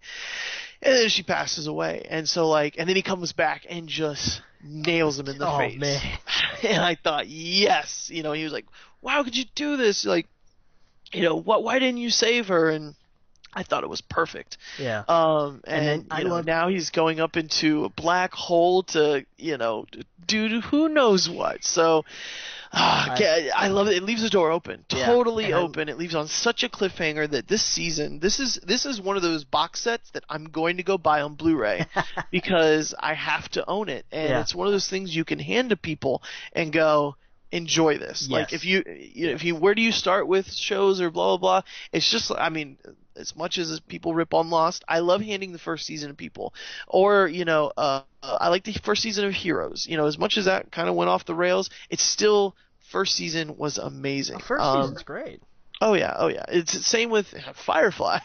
Keep mentioning these shows that kind of didn't do good after that, but nevertheless, like another one, Freaks and Geeks, another one didn't last after that. But these are shows. I guess I shouldn't keep naming shows that went off the air, but these are shows that you can hand people and go, this from episode 1 to the end of it is fantastic. The other ones didn't live in the right time period, I don't think. This one does. This one lives in the right time where studios are going to go season 2 already booked. Yep. Just like Game of Thrones. I guess that's one I should use too. Game of Thrones, Walking Dead, Breaking Bad. These are shows you can hand to somebody the first season, and you're like, fuck, that was good. That was a good story all by itself. Even if the end of the world comes next week, that was a good story. And so, yeah, dude, I can't wait to see where they go with this. Yeah. They could go anywhere. They just opened the floodgates with and I love the sneaky little way of introducing Rip Hunter. Yeah. So that Oh people yeah. pick up You saw Hawk legends. Girl too, right? Or did I? Is that who that was? Was it, or who was the Spanish girl towards the end? With I think it was Hawk Girl that they showed. Yeah. They kept showing yeah. different characters and looking up, and Yeah. I think the Spanish girl was Hawk Girl. I think so. I could be wrong. Let me see here. Legends of Tomorrow. Let's look at Yeah. IMDb But, real like, fast. When they so that when people go into this, nobody's like, well, who's Rip Hunter? It's like, oh no, wait, remember Wells said he's the guy that built the first time machine. Like, okay, okay, Right. sure, now that makes sense. Oh yeah. I don't see her. Yeah, she's in The Flash, and she's in that episode. Yep, that was her. That was her. Hawk Girl. Okay. Yeah, the Spanish looking girl towards the end, when she's just looking up into the sky. That's Hawk Girl. So because I remember seeing the trailer, and I'm like, oh, okay, cool, Hawk Girl, random, but I'm in. And so yeah, when the little sly Rip Hunter, when they started showing the different people in the Legends show, I was like, yes, this is gonna be good. And oh man, it gets me excited for Rip Hunter, because honestly, I was a little disappointed when I heard it wasn't Booster Gold, but oh well, give me Rip Hunter, give me a cool story with him. Who knows, maybe Booster Gold comes in somewhere, into play somewhere in the season. To me, these shows, The Flash and Arrow, gets me just as excited as Marvel's side of the cinematic universe gets me, if that makes sense. Yeah. No, I'm right there it's with you. DC doing everything right, and I wish they would I wish they would have went with it when they did their movies, and these could have been the Flash and the Arrow in them, and I would have been just excited. Because I'm more excited about their shows than I am their movies. Could you just imagine if these two were the Justice League? They should be. Like, They're creating their own Justice League that, like I've said, I am more excited about the TV version of these shows and the Justice League they're creating, because that's pretty much what they're doing with the DC Legends. And I'm just going to keep calling that. I don't even know what it's. The Legends of Tomorrow. So I'm just going to call it Legends from now on. But that, I'm more excited about that than I am the Justice League films. Like that's how excited I am about it. So yeah, dude, and they're all intertwined. Like, I'm looking at DC Legends of Tomorrow, and like Diggle's in there. It's just so many people that it's a who's who that's in these shows. So yeah, Captain John Diggle, first episode. So it's exciting. I'm totally in. I can't. These shows can't come back on fast enough. Yeah. Pun intended. But yeah, man. So I mean, we'll talk about Agents of Shield next week. I liked the last part of the season. Not to ruin anything, I'm not gonna spoil anything, but I think the show started off kind of slow. We were introduced to a lot of new characters. I liked that and this is no spoiler, the Inhumans were introduced. I didn't like the direction they went with them. I did like the last few episodes, especially the season finale. And we'll talk about that next week once you've watched it, because it's exciting. I like what they did, and I can't wait to see what happens next. I have some thoughts about what happens next, but we'll get into that. And they've kind of opened some more doors as well that I didn't expect. That were kind of, I guess I should have, but anyway, so we'll get into that next week. The other thing is Mad Men. I mean, this is a show you definitely have to. This is one that you're gonna one day you should be like, I have some time on my hands. I got a Netflix account. What should I knock out? Make it Mad Men. Okay. I was introduced to this, I forget how many years ago, and the thing about it is, there's no premise. There's no, like I said before, there's no time traveling. There's nothing crazy. Nothing. It's a slice of life in every sense of the word. You're basically, it's like if you got to sit down with your grandfather or your uncle or somebody, and they're 80 years old or something, and they're telling you about what it was like as life in the 60s and 70s, and even I think like early 50s, and it's just you're seeing it. It's hard. It's super hard to explain and make it sound good, but it is like the drama between these characters, and there's not like crazy drama, but it seems real. Like it seems like it just drips in atmosphere, and style, and like the attention to detail is better than any other show I've ever seen, and that includes Game of Thrones. Like, it is in everything from the money to the lighters, to how they comb their hair. Like, I actually watched because I wanted my grandparents to get into it, and my grandparents were just like, wow. Like my grandmother was like, we had that coffee table, that exact coffee table in that scene. Like, she's looking at the carpet, and she was floored at how well they did it. My grandfather was talking about his boss had a liquor cabinet in his office, and they would drink anytime they had a meeting, exactly how they do it in Mad Men. And it hits on all of these major turning points in American history. Like, it's as Americana as you can get. Like, and all of these different, the riots in the 60s and the change that comes about it, and it's all, you see it from all kind of different points of view too. And you see, there's a character in the show called Peggy, and you kind of see her, how she starts as like a copywriter, and just her career, and it's not spoiling or anything, but you see her grow as a character and what she has to deal with, being a woman in the 60s, to try to do what she does is just, she has a world stacked against her, and a lot of the other characters too. So, I don't know, it's such a cool, and you see there's a lot of stuff with the ads because it's called Mad Men. He works with on ads, and how to sell products, and he is a genius at it. And some of the ads they do are actually real ads that they did back in the day. Oh, nice. Yeah. So you see these classic ads, things that me and you, we would have never seen on TV or anything, but the jingles or the whatever, you're like, oh, okay. And I don't know, man, the growth of some of these characters. There's one character in there who I was looking at in the season finale, and he's got a beard and everything else. I was like, holy shit. he's changed so much since the beginning of the show, like how he was all straight laced and he was just, very Archie comics, and then now he's kind of like hippie-ish. Like I don't know, it's best. I've said it a million times. It's a slice of life, and so if you ever get into it, it was one of those shows where I watched for like 3 or 4 seasons, and I was in, but then I was like, what am I watching this for? I'm already in, so I got to keep watching it. But then towards the end, it's nice. And I'm glad I watched it. It was a cool story, and like I said, the style of it. And you see the style now. You see everyone now combing their hairs like my grandfather does, from parted from one side to the other. It's really sharp, and it's just so stylish. It's so cool.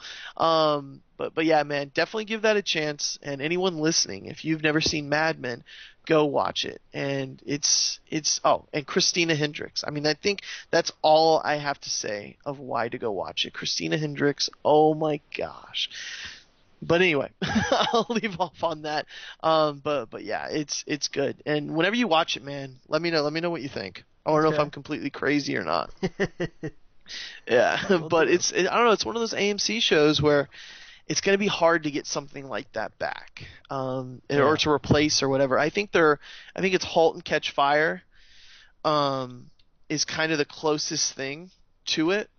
It's the one about the computers. Yeah, computer in the 80s. Yeah, and that drips with the style and everything from the 80s, just kind of like how Mad Men did. Of its era. So watch it, pay attention to all the little details of all the little things they have in it, the matchbooks, the magazines, the everything. Everyone smokes, and the show's poetic in so many ways too, especially about the cigarettes. So it's it's interesting, and they and this isn't gonna spoil or anything. They run it, they mention names like Conrad Hilton and stuff like that, and like you really go, oh shit, Conrad Hilton, like the guy, the Hilton hotels and stuff. Where nowadays the only people know Hilton from Paris Hilton, you know what I mean? So I don't know, it's just interesting. I don't know, such an interesting show. But yeah, check it out. I'll stop talking about Mad Men. And when you watch it, just let me know what you think. But yeah, that's it. We're gonna do the Avengers podcast, so we got to nail that down. I know I screwed up last week. I can't tomorrow night, but I'm thinking we can do it Thursday night and have it up on Friday. Yeah, that might work. Because there's one day this week that I work like 12 to 9. Okay. And I don't remember. I don't remember if that's Friday or Saturday. Okay. But are you talking like we do it Thursday and put it up Friday?